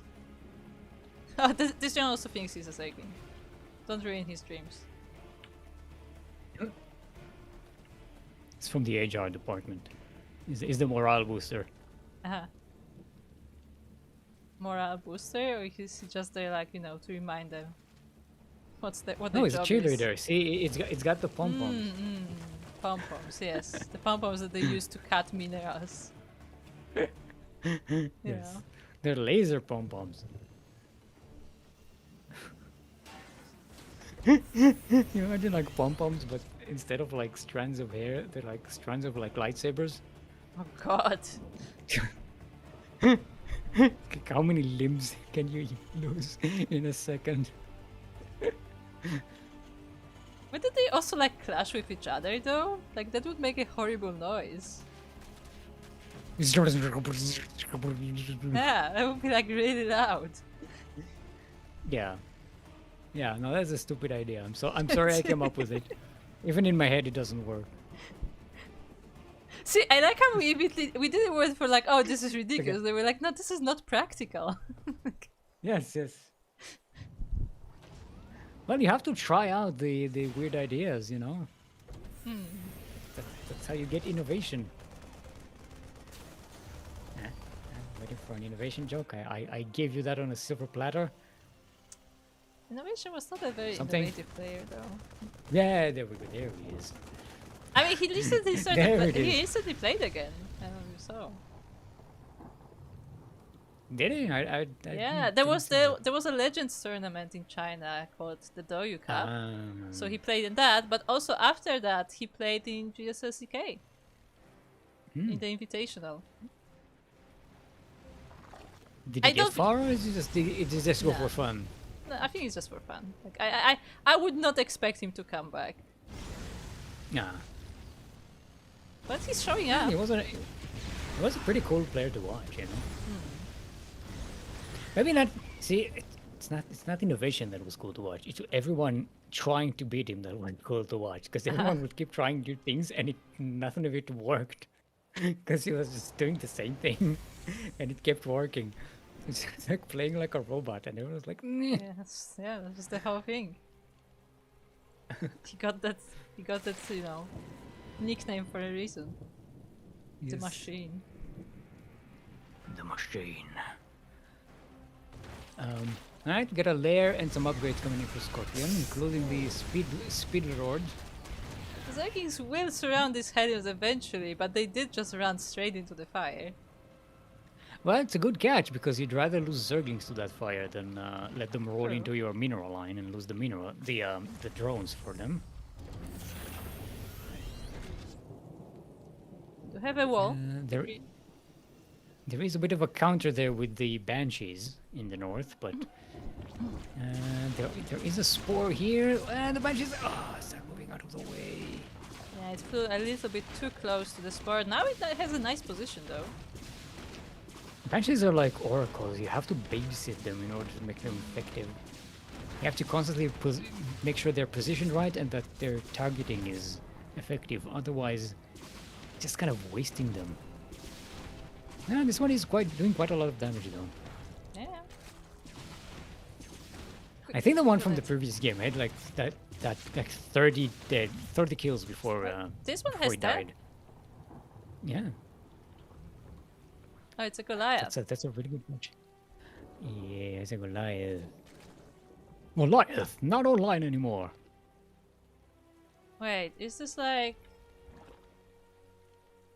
Yeah, it's a Goliath. No. I didn't say anything. Don't worry about it. LucasArts. It's definitely not an 80. I thought it was an 80-80. No, I didn't think it was, but like it you know, it looks like a reference. I was like, no, LucasArts. I mean, a don't worry Goliath is about it. basically a Goliath is basically an 80-80, right? Yeah, that's what I mean. It's like, you know, you have all these moopies with the Goliath. I'm like, it's a bit close. In the forest. In the forest, yeah. In the rainforest.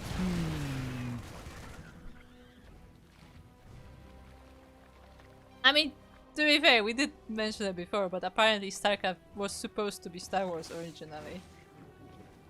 So that's probably why moopies even exist here.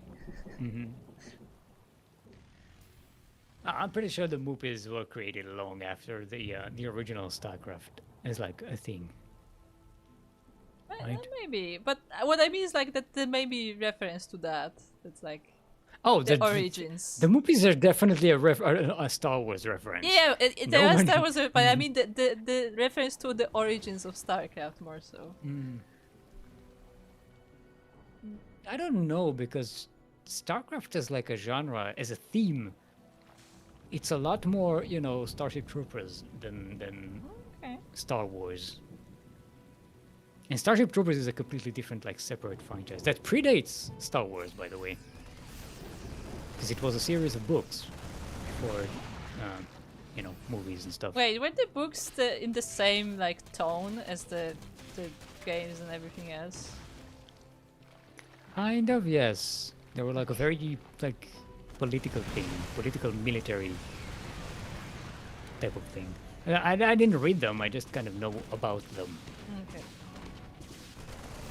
We have a drop in the main base from the Terran. We have the Banshee in this forward fifth. At the same time, the Zerglings are amassing in front of the Terran base.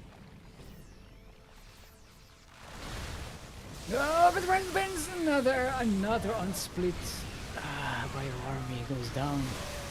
For shame. But the tanks are sniping the Bane, so there was enough of a strategic depth here for the Terran to actually destroy this Zerg army despite the losses. And Limbre is in a position to actually push back and counterattack. I mean, the damage has been... drop here. Nice. Yeah, this drop has been sitting here as the army was across the map and was not really paying attention to this part. At the same time, this base on the front got cancelled by the Banshee, not killed. 13 kills on that Banshee. It's still going strong. Yeah, I don't think the Zerglings are gonna... Yeah. They're trying to They can. intimidate it. They can't shoot up. Oh no, all the vision here, all the detection. The badge is so Doesn't matter. detected now. Super So detected. visible. In fact, it's less visible as if it was because they're blocking it. It's less visible now. And it goes down. That's gotta cancel on that hatchery though. Second time. This is nice. Libre is in a really good position in the game at the moment. Another big push here could really end the game. And that's a kill. Nice. Yeah, the job is distracting the entire Zerg army actually. It manages to barely get through the main base. At the same time we have the main army here, the Zergians run in. Oh, the tanks were engaged. No. The tanks go down, the Widow Mine is not as effective, but a lot of the bio is still alive, and maybe this is enough to actually wipe out the Zerg army. It is! GG, well played! And Libre will advance to face Misenauer in the grand final. Sorry, final. We don't have a grand final today, just a final. Just the final. Just a final, not a grand. Ooh, very nice. Oh, we wanted the change from the ZVP, and we got it. There you go.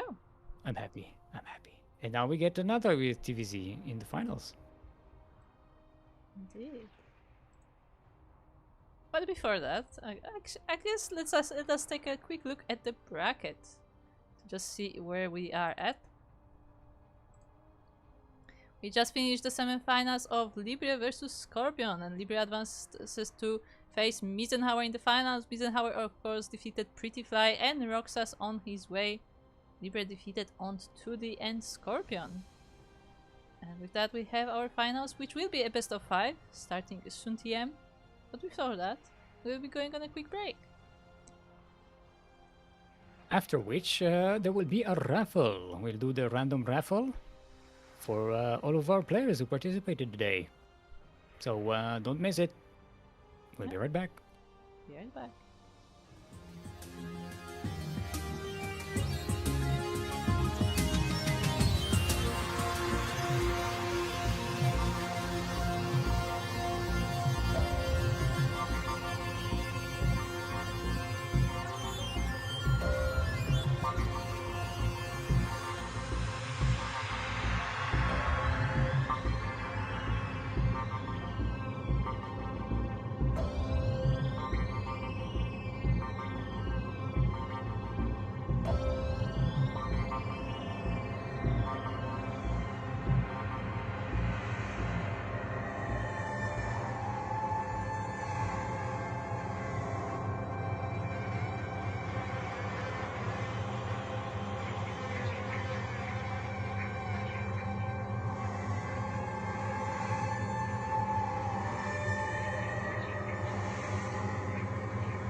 And welcome back! Welcome back to Sea Duckling Open number 147.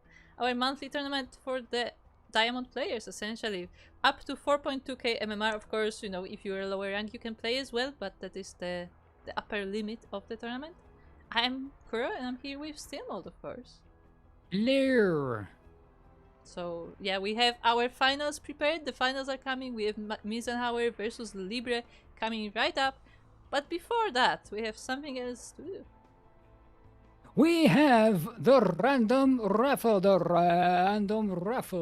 That is the raffle that we do here at the end of the tournament. And if you participate in one of our tournaments and finish at least one series, that is one series, doesn't matter if you win or lose, as long as you finish it, you are eligible to participate in the raffle. The prize for which is $5. And today, everybody gets to participate. Everyone finished their series. We have no walkovers, no disqualifications, and yeah, everybody can win. So without further ado, Group, who is the winner of today's random raffle? So today's winner is, drumroll, Darkstorm D. Darkstorm. Yay! I believe a newcomer in our tournament. I will double check, but I believe that this is the first time they are playing, and they did play in the first round and they went down against Ont 2D. But now they are $5 reachers. So make sure if you hear this message, make sure to join the Maturino, and yeah, the $5 is yours. All right. So let's see if our players are ready for the final match, a best of 5 match. It's going to be Misenhauer versus Libre. Should be fantastically good. Both of these players have played fantastically well today. We should see some interesting games ahead of us. It's going to be another TVZ. Classic. Yeah. Talking about Starship Troopers. Sure. This is the classic sci-fi matchup.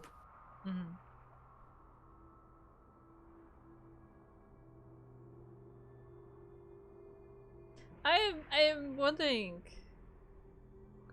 talking about stuff like Starship Troopers, I'm wondering how they're gonna do Zero Space lore, because they also have, you know, a human race and a bug race, but they decided that their bugs are plants instead.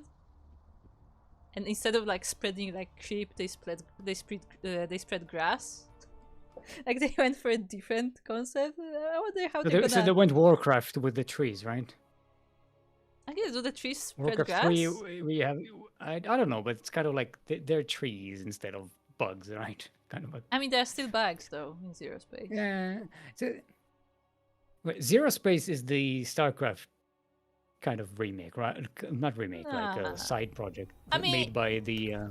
I feel I would say that it's less StarCraft and more like in theme. It's more like Mass Effect, I guess. Mm. That's kind of one of their main inspirations. Yeah, I mean, I remember looking at it aesthetically. I was like, nah, Mm. that's not a StarCraft game. It's not. It's not supposed to be. Kind of like, yeah. Anyway, speaking of things that are not supposed to be, Fear and Faith. We're in the southwest corner of the map, all the way from the land of Peru. Made it all the way through the lower side of the bracket into the finals. It is our Terran El Libre.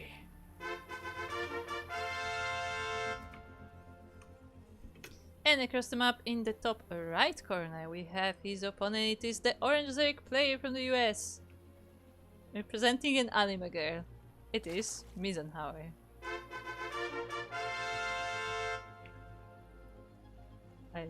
I shake my head every time I see the decal.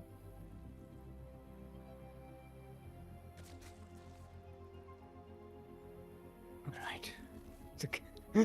Psychons. I think the only person older than I am digging up this deep cut science fiction references. Lensman is like it's pretty much Star Wars. I think it predates Star Wars as a franchise. But by the time they made like the animated movie in the 80s, they were pretty much like Star Wars clones, but in like because it's not, they don't have the Force, they have the lens, which have a kind of lensmen which have special powers that bend reality, and kind of like it's pretty much Star Wars. It's like the Jedi but not Jedi.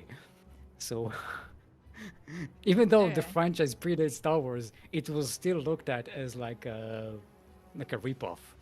Oh yeah, that will happen.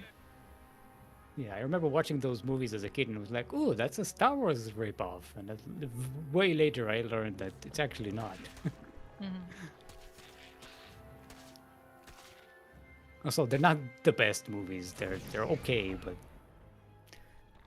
I tried to rewatch them like a few years ago, and they were like so boring.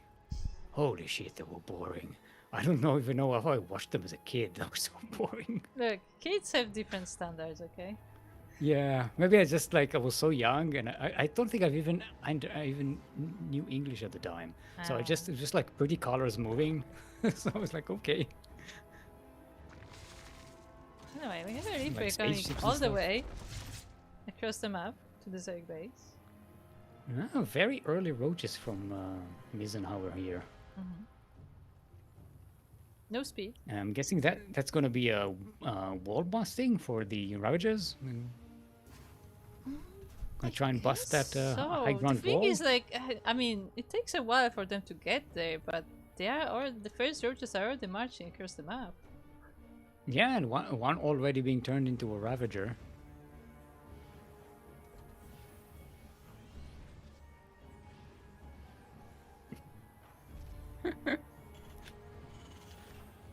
Yeah, we have a bunker on the high ground, but there's nothing to fear there right now. Just Reapers. Yeah, I mean, if the bunker holds up, that should be okay, but the Ravager will take care of that eventually. There are no units. Like, it's cool that there's a bunker, but there's literally no units, as the add-ons were just switched, and the production is only now ramping up. Like, the 2 Widow Mines are coming out, but they're not here yet. So it's just the Reapers versus the Roaches. Terran just doesn't have any units, so one of the Reapers does go down. The bunker will not go up. The wall is about to be completely not a wall. And the Widow Mines pop out, but they dig in a little bit far. The Zerg can definitely avoid them. If Misenhauer saw these pop out... Oh yeah, important... You can definitely avoid them. GG's gold. That is a very quick win here from Misenhauer. Yeah. Very quick, very decisive, very strong strategy to just commit to those roaches and go across the map. Yeah. Alright. That's a strong start there by Misenhauer. I was gonna say something important about the Widow Mine that has also changed is that the targeting is faster than it used to be, so it's more difficult to avoid the shots. Why is Nicorad broadcasting in chat? VZ matchup unplayable. Am I the only one seeing this? I don't think I have him on friend list. I mean, look, this is a general vibe of the community that like Zerg is a little strong right now. But I just like the timing that we just like finished TVZ Yeah. where the Zerg won like handily, and it's like VZ matchup unplayable.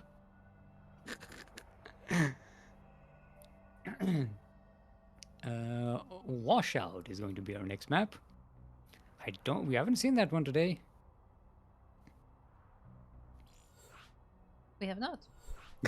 Mizenauer is like another map I've never played.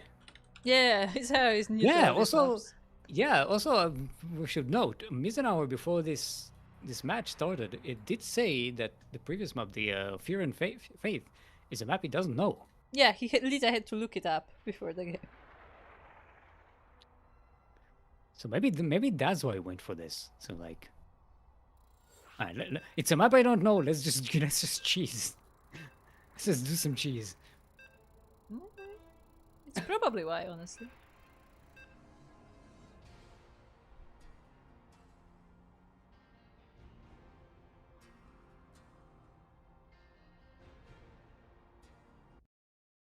All right.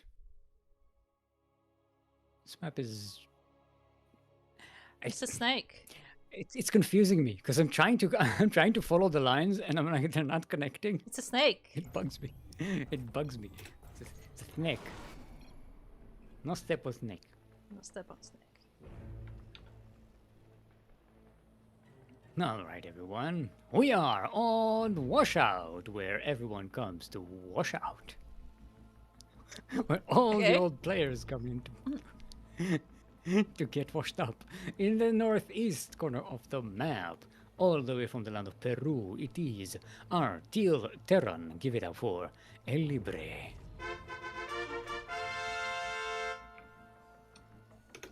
And in the bottom left side of the map, we have his opponent.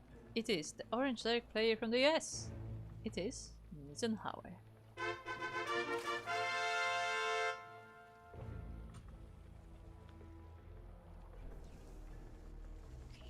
Oh, I forgot I have the puppet thing. I keep forgetting I have the puppet as a picture. Yeah, you do. And it's looking as seductively as always. Yes, very sultry. How is the puppet doing? Do you take good care of it? It's in the box. It's doing fine. Sleeping in the box. Keeping dust away from it.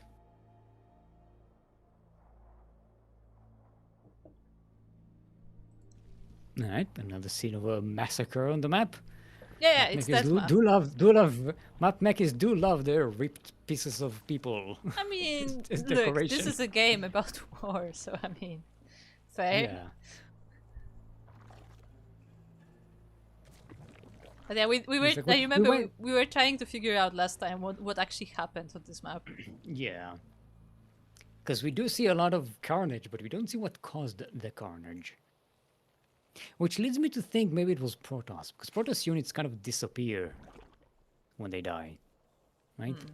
They psionically just evaporate. No.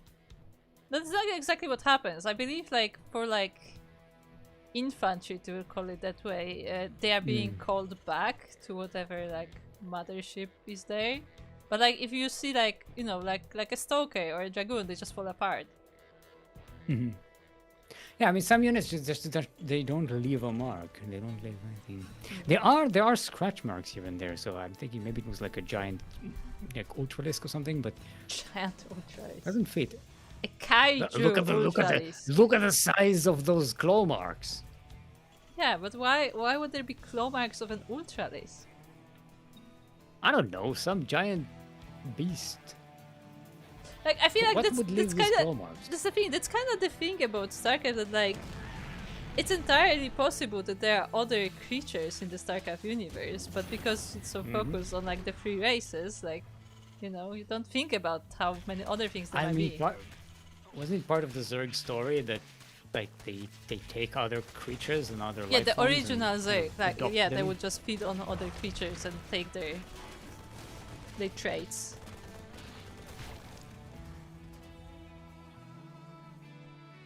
And I mean, there are a lot of like just, you know, unrelated third party creatures on the maps, you know, both in campaign and in the multiplayer. It's just that like we are treating them more like a background instead of thinking like, you know what, maybe there was like a kaiju whale here that just, you know, destroyed this entire town. I don't know. And it's Terrans, they can deal with the Zerg and the Protoss. I think they'd be fine against some random. I mean, what beast if it that was like shows up, right? Leviathan, you know, sized? Could be. Anyway, But we then have these claws would roaches. be too small. The poor Reaper! Did you see the Reaper? He's trying to get through the Yeah. roaches. It Did not just have a chance. exploded me there.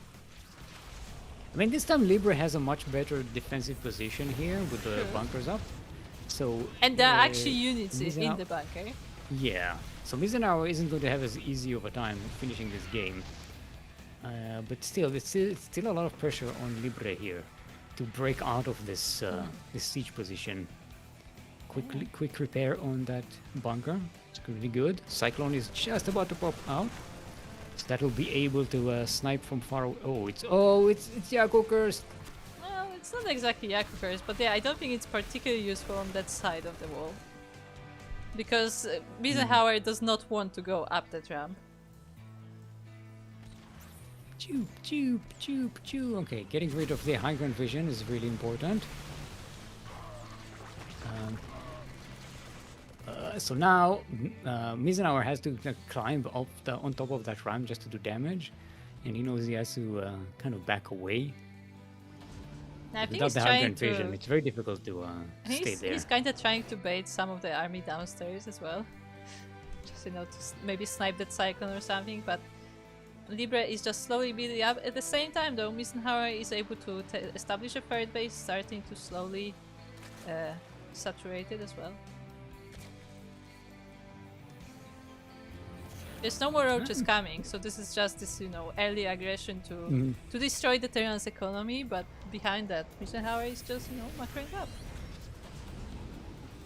Yeah, it's a pretty good siege position, keeping the Terran in one base, while in the meantime you're drone up, and Mizunauer is pretty well droned at the moment. Now Libre has to break this siege. This is, I think Libre has enough for this, especially once that tank finishes. So it will have to go into the low ground maybe, though. No, Or try not to bait necessarily. those roaches in. Well, it has to break the siege. It has to go into Mizunauer's position. You can't just sit and wait, because Mizunauer will just get the better end of that deal. Well, you say that, but the Cyclone is doing a pretty good job. Yeah, because now Mizunauer has to be baited in or go away. You can't just stay in one position. Okay, there we go. Libre breaks the siege, and now finally he has a second base. It's a good thing you have mules, Terran. You know, we have a Binding Nest on the way from Eisenhower. He did get a lair, so he can switch to Hydras or Mutas or anything else. There's a fourth base on the way as well, Yeah, just for good measure. why not? And it's a hybrid base as well. Why not? Yeah, it's a half gold. Although to be fair, by the time you get a fourth base, the mineral income is not the critical bit, right? It's the gas income that usually limits your abilities. What is that truck with a gun on it? Yeah, there's a truck with a gun on it. Exactly what we said. And I think those are Zerglings? Yeah. This is Yeah, I think, but yeah, they actually added some clues as to what's happening. Yeah, it was a TVZ. I guess so. Now we have proof. No. Imagine if there was a fight between Terrans and Zergs, and then both of And then them got something else came demolished by a kaiju. by Protoss. No, by a kaiju. That's why they didn't live. No, Okay, I'm still going with my kaiju theory because that's more fun. smudge my hedge. Ooh, we have Burrow for the Zerg. Nice, and the Spire, going Okay. above ground and below. Could you imagine like a sandwich, like this mutas on the top and like Zerglings from the bottom, and they all like crash on an Yes, army? and no, roaches. True, because roaches can On move. the thing. Yeah. Yeah. True. Yeah, that's the one. That's the one of the campaign. There were two maps where you can choose Yeah, there was. whether you kill the Mutalisks or the Nidus worms. Yeah. To choose which one is going to be a problem for you in the last map. Nice drop here from Libra. Getting into the Hey, main this base, but is there's a- so many queens here. There's a Moopy hologram there. Yes. Hello.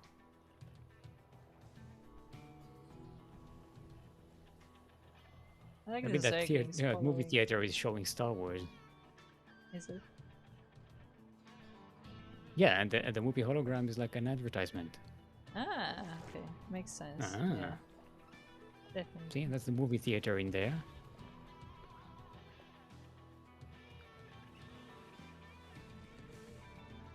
Is there another Zergling? I think this is another Zergling. Yeah, it's a Zergling. It's a couple of Zerglings there. And there's a Hydralisk on the left there. A dead one. They're just sneaking by the army. Don't worry about us. We're not here. Oh no, they're going to expose. The Marines are just going to run right into the Zerg. Or not. Or not. Those same lucky time. 4 Marines. They actually survived. Yeah, the Mutalisks come in. There's some firepower here for the Terran, but I don't know if it's enough to kill all of these Mutalisks. Right, they just denied the combat shield, so there's that. The turrets go down as well.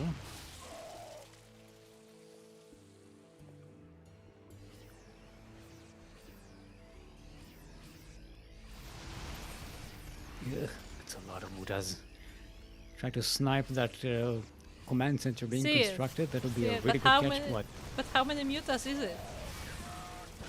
It's a problem of Mutalisks. Okay. Now I know. It's less. It's not as much. It's not a catastrophe just yet. What about the Zerglings though? Because Mizenauer did lose one. The Zerglings? Well, the Zerglings are Zerglings. There's no... It's what SCV just pulled the entire army back. That's amazing. Yeah. Hero SCV. And in the meantime, there's a drop in the 5th base. Actually, that's the 6th base of Mizenauer.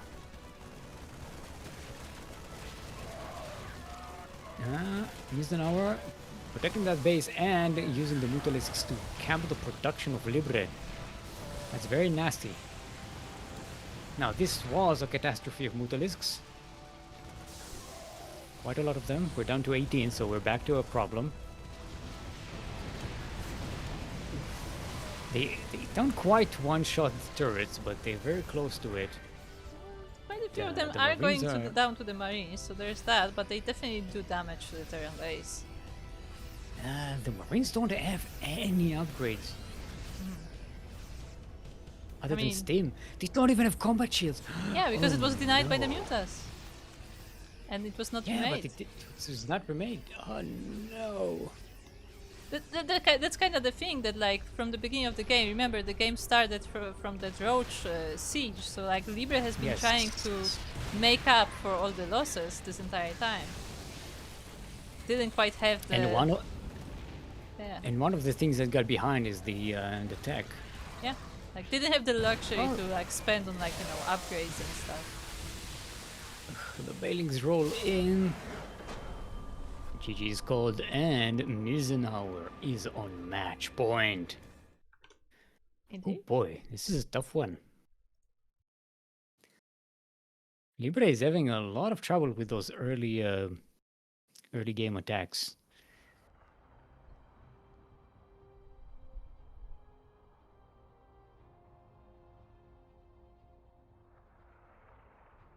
So even though this Roach Ravager attack by Misenhauer, this game did not end the game as quickly as it did in the first one. It set Libre up, set Libre back quite a lot for quite a long time. Yeah. Okay, let's see what the next map is going to be.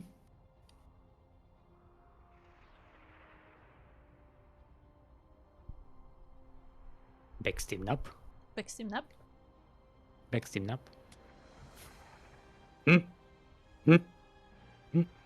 Backsteam up.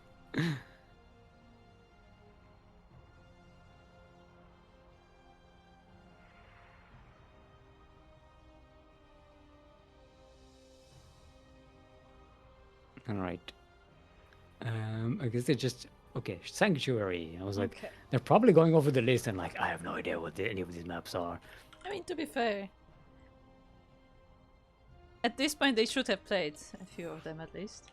Yeah. So which one did you not see? Lockdown, and that's another one. Don't think we saw Lockdown.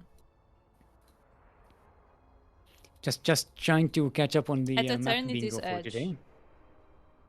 And Eternity's Edge.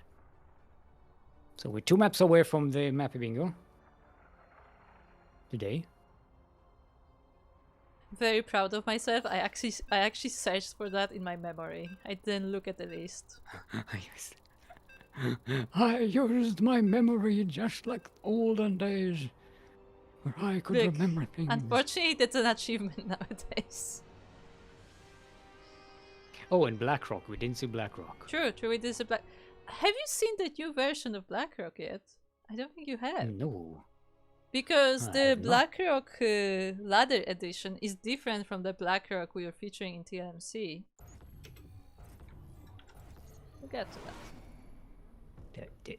Do you want to know the absolute truth? Mm-hmm. I don't remember Blackrock from the TLMC either. You will remember it if I tell you, but first, let's introduce our players. Welcome everyone to Sanctuary 3 LE. We have 3 LEs, not just one. We're in the northeast corner of the map, all the way from the land of Peru.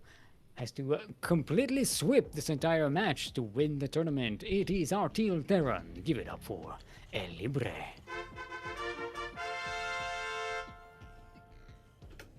And in the bottom left corner of Sanctuary, we have our orange Zerg player. From the US, it is Misenhauer. I have just realized that I have the thingy on the entire time, the nameplate. I hope it was correct. I cannot tell, but it works out. Anyway, Blackrock was the green map with orcs. Oh, right. Yeah, I told you, you will remember because it was very, like, I won't say unusual, but it was it was different. However, the problem is that the Warcraft models, while they are available for everyone in the editor, they require like some special stuff to actually work in StarCraft, and apparently Blizzard was not, you know, able to make it work for this TLMC, so instead Avex had prepared a version that uses only assets from StarCraft itself. So all the orcs were replaced with like Tower and Marines and stuff, and Moopies, and apparently he manually replaced every tree, like just, you know. Oh. So there was a lot of work put into that, but at least Avex did make his own, like, you know, different version of his own map. Well, yeah, I suppose if you take the risk of using assets that aren't necessarily available, The thing is, it you kind of know that you take that risk. oh, the Roadrunner is on the back.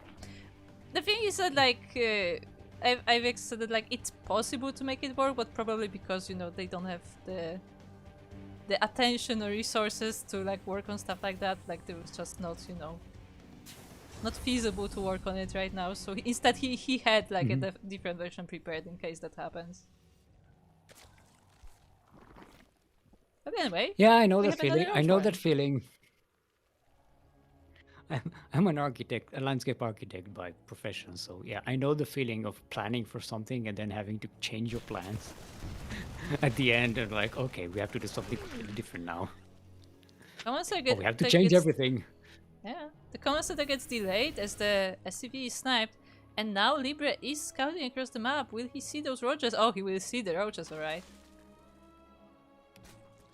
I guess by now you should know that's what's coming, right? I guess You should so. expect this, especially on a relatively. This is a small-ish map, right? It's not like there's a short rush distance, which definitely helps with these kind of roach marches. The thing is, there are not a lot of units yet. There are 2 Marines and more on the way. Bunker is on the high ground. The Command Center is almost finished, but not quite there yet. And a second bunker is being built here. It will not finish. A tank is a quarter of the way finished. So Libre just have to buy a little more time. Oh, the command center doesn't finish. It has to be cancelled. That is a big hit to the Terran economy. Yeah, Because now it's just a matter of clearing up the siege and expanding, because now you will have to rebuild that thing. yeah. Basically, it not only delays the economy itself, but also you lose some of the resources because you still lose the 100 which you could have used for these units. So, not ideal situation definitely. But the safety tank does come in clutch here, so True. it helps break the siege a little early, but the siege already did the damage by getting a cancel on that natural base.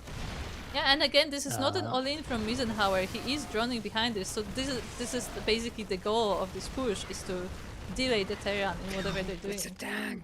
Ouch! Ouch! Yeah, the tank going down is enough. If Libre kept the tank, that would have been so much better. Because that means if Libre tries to push now, he pushes with just one tank instead of two. And if he tries to defend, again, he only has one tank instead of two. Or he could push with a tank and keep another tank at home to defend against some kind of shenanigans. That's the thing. But he... Like right now, Eisenhower is focused on macroing anyway. So at least Libre has that time. Like there's no like immediate second wave coming from the Zerg. I do like the Blue Flame Helion thing, because that is what you want to punish a greedy Zerg, which Mizenauer is right now. Not a lot of defenses and a lot of droning up. Yeah. So High Blue Flame defense Helion spores, is definitely the thing to punish this. He's now working on the spores, yeah, just as I said it. Yeah. Oh, maybe no. Sending one Helion will expose this. Because it already. Oh, it doesn't shoot. It should. Yeah, It's it just a does have that. scouting helium.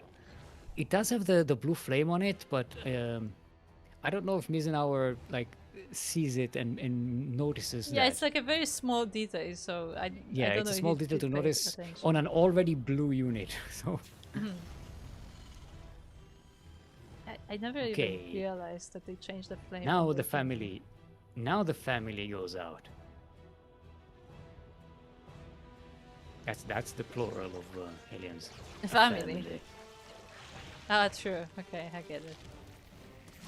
I get it, still more. That's an Asherbro joke. I love that so much. Well, they do burn quite a few drones. There wasn't that many on this base to begin with, but at least all of them survived. Yeah, I would like Mizenauer to actually respond to the existence of Blue Flame, just get something a little more beefy. He's getting more roaches, but no spines. you need spines if you have that I many mean, queens? Libra didn't lose any Hellions there, so True. this is very dangerous. If this gets into a base, it will destroy that mineral line. As long as it's even mildly controlled.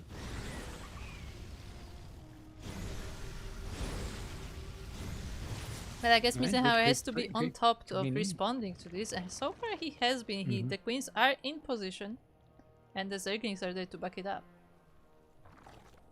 yeah, it looks like Libra is backing away, going back home, getting some more Cyclones out, getting an armory for, I'm assuming, for Hellbat Cyclone. Getting the Magfield over, Magfield, is that still Magfield Accelerators or what's it called? Yeah, Magfield Accelerator. I have memory, I know things.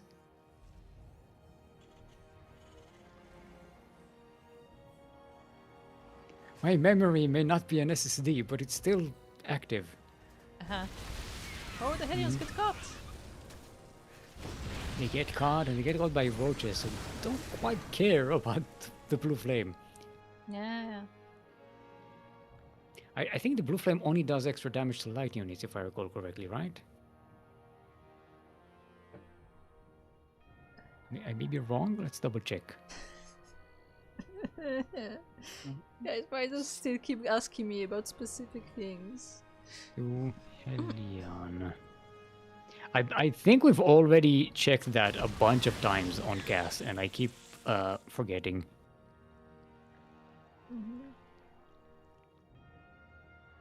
Infernal Flamethrower. Is that what it's called? I think they may be the version from the campaign. It may be like an older one. She's deadly against light armored targets. Okay, whatever that means. Doesn't give any stat detail about the damage. Anyway, the Cyclones are now moving out. Actually, no, the Infernal Flamethrower is the base attack. Okay. Makes sense. It's not the upgrade.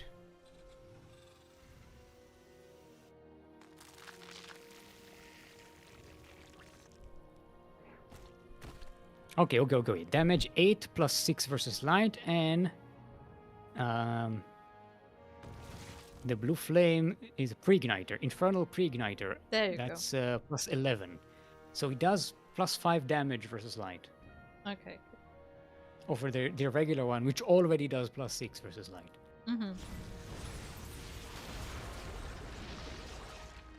There we go. We have an answer. Sorry, it took 5 minutes to acquire. Well, you're just in time because the Cyclones are now moving across the map. And trying to find some damage. Just poking It's and across stuff. the map, but look at the southwest of the map. It's all creep. Look. This is... it's going to be very difficult to punch through that. Oh, There's yeah. so much Zerg around and a much better Zerg economy. The trades from Libra are going to have to be phenomenal. Yeah, that gives to a win lot this of game. time to Misenhauer, who's now going with the Hive. Hydra then is almost finished, and a Zerg army is across the map. Like it got up here. Oh. Okay, nice use of the lock-ons here. Killing. It's almost an AoE attack here, which is nice. But you're gonna have to do a lot more of that in order to dwindle this massive Zerg army, which is now actually in a position to kill this third base of Libre. Yeah, they're focusing on killing this Cyclone instead, as the orbital is floating. Okay, the Cyclones are dwindling as well. Thing is that Misenhauer can reinforce a lot easier. Actually, it's not supply blocked, so maybe he can't. Yeah. Got 5 overloads on the way, but they kind of neglected the supply situation. Still doubled the army supply. Yeah, exactly. Like I was gonna say, like, yeah, he's supply block, but he has a lot of stuff. Exactly. It's supply blocked because his army is already double.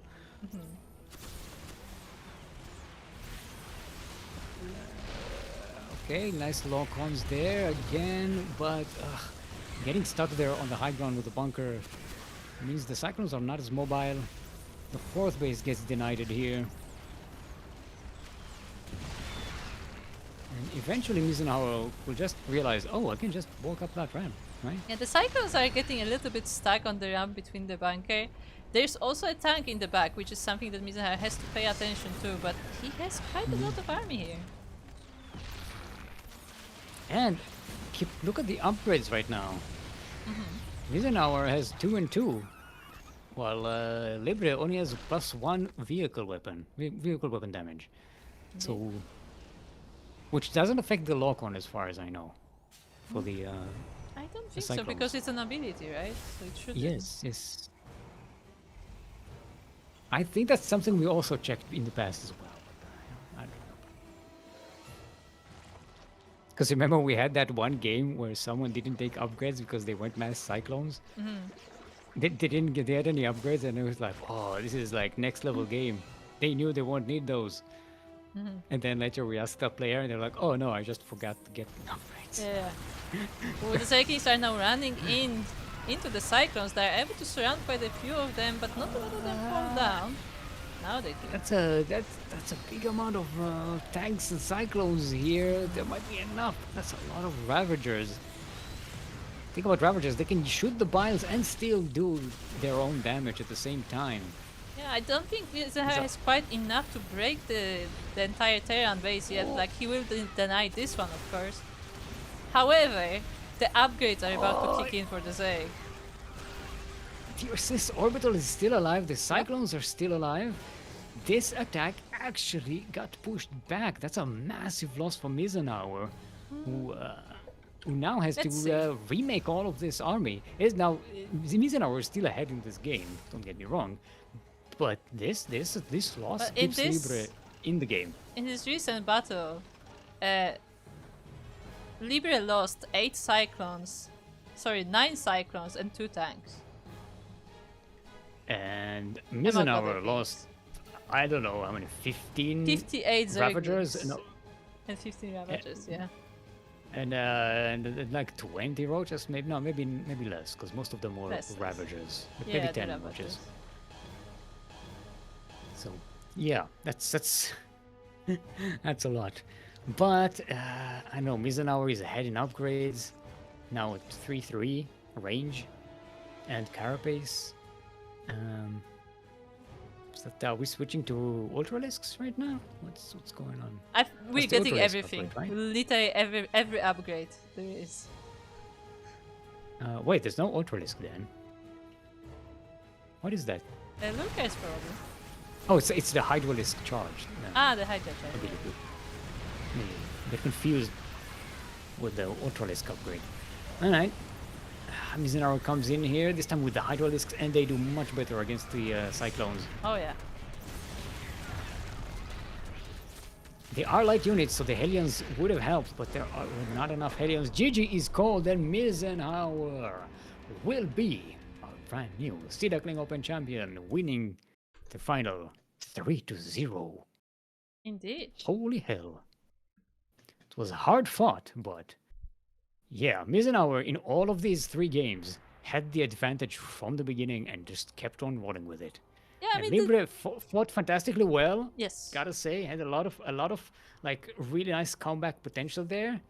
But yeah, Mizunawa kept the momentum going in all of these games and just rolled over eventually. Yeah, like that seemed to be Mizunawa's strategy to get the damage early on and then just focus on the macro. And just because, the Terran is starting on the back foot, it's more difficult for them to come back. And yeah, and it worked out for him really great. That's fantastic. We had so many good games today. Every series was a nail biter, actually.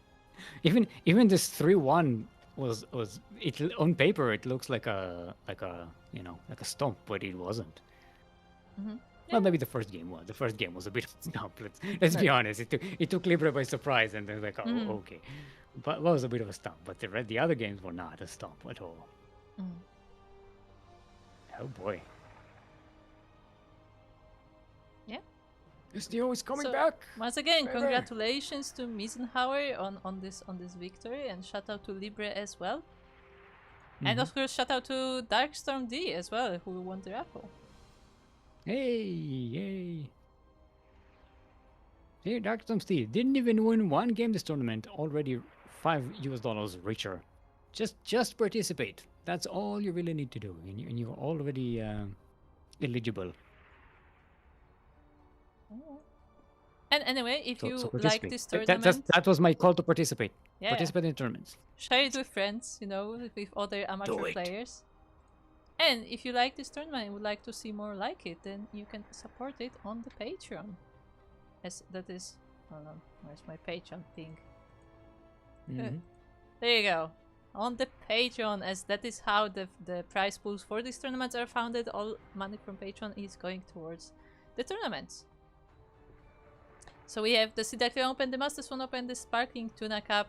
The Duckling Open that we had today is the 4.2k MMR. The Masters 1 Open is 4.7k MMR, so slightly higher. And then the Tuna Cup, of course, is open to everyone. And the next tournament is the Tuna Cup tomorrow, which is open to everyone. So again, if you want to sign up, you are free to do so.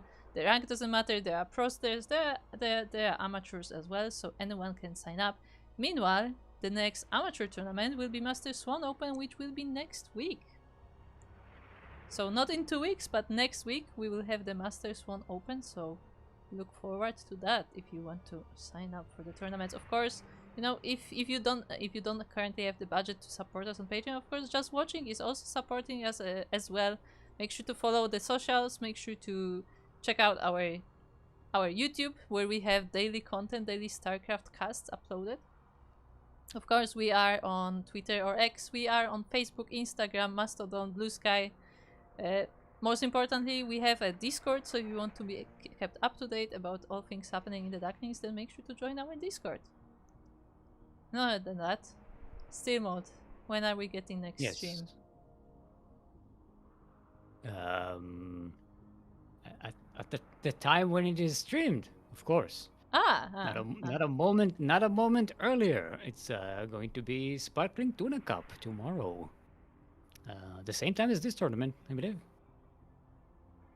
Okay. Same starting time. Yeah. Sparkling Tuna Cup. It's our professional open tournament. Well, professional. It's open to anyone, so it's populated by a lot of professional players. You want those replays? Exclamation point Patreon. Or subscribe right here on Twitch. You get replays from those. It's pretty good. Good. Twitch subscribers and YouTube members and Patreon supports do get access to replays from a lot of our tournaments, including the Sparkling Tuna Cup that is happening tomorrow. So if you want to check out some builds from the pros, then that is available to you there. Yeah.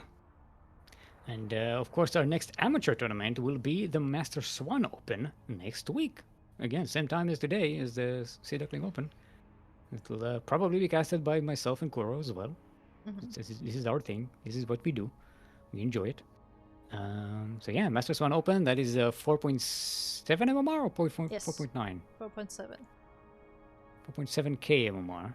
No, 4.7. 4.7. Not 4.7 MMR. Look, you made fun of me last time. I'm not letting you go. Yes. 4.7k MMR. So yeah, if you're eligible, you can play. Yeah, and with that, of course, you can find me either working behind the scenes here on the channel or on my own channel at 16 Squad Sanseki, both on Twitch and YouTube, where I usually do stuff that is not StarCraft, because, you know, this is our StarCraft channel, so our other channel usually is for other things as well. And on that, this will be all for today. Stick around as we will be raiding another StarCraft streamer. So make sure to give them some love. And we will see you guys next time. Bye. Bye.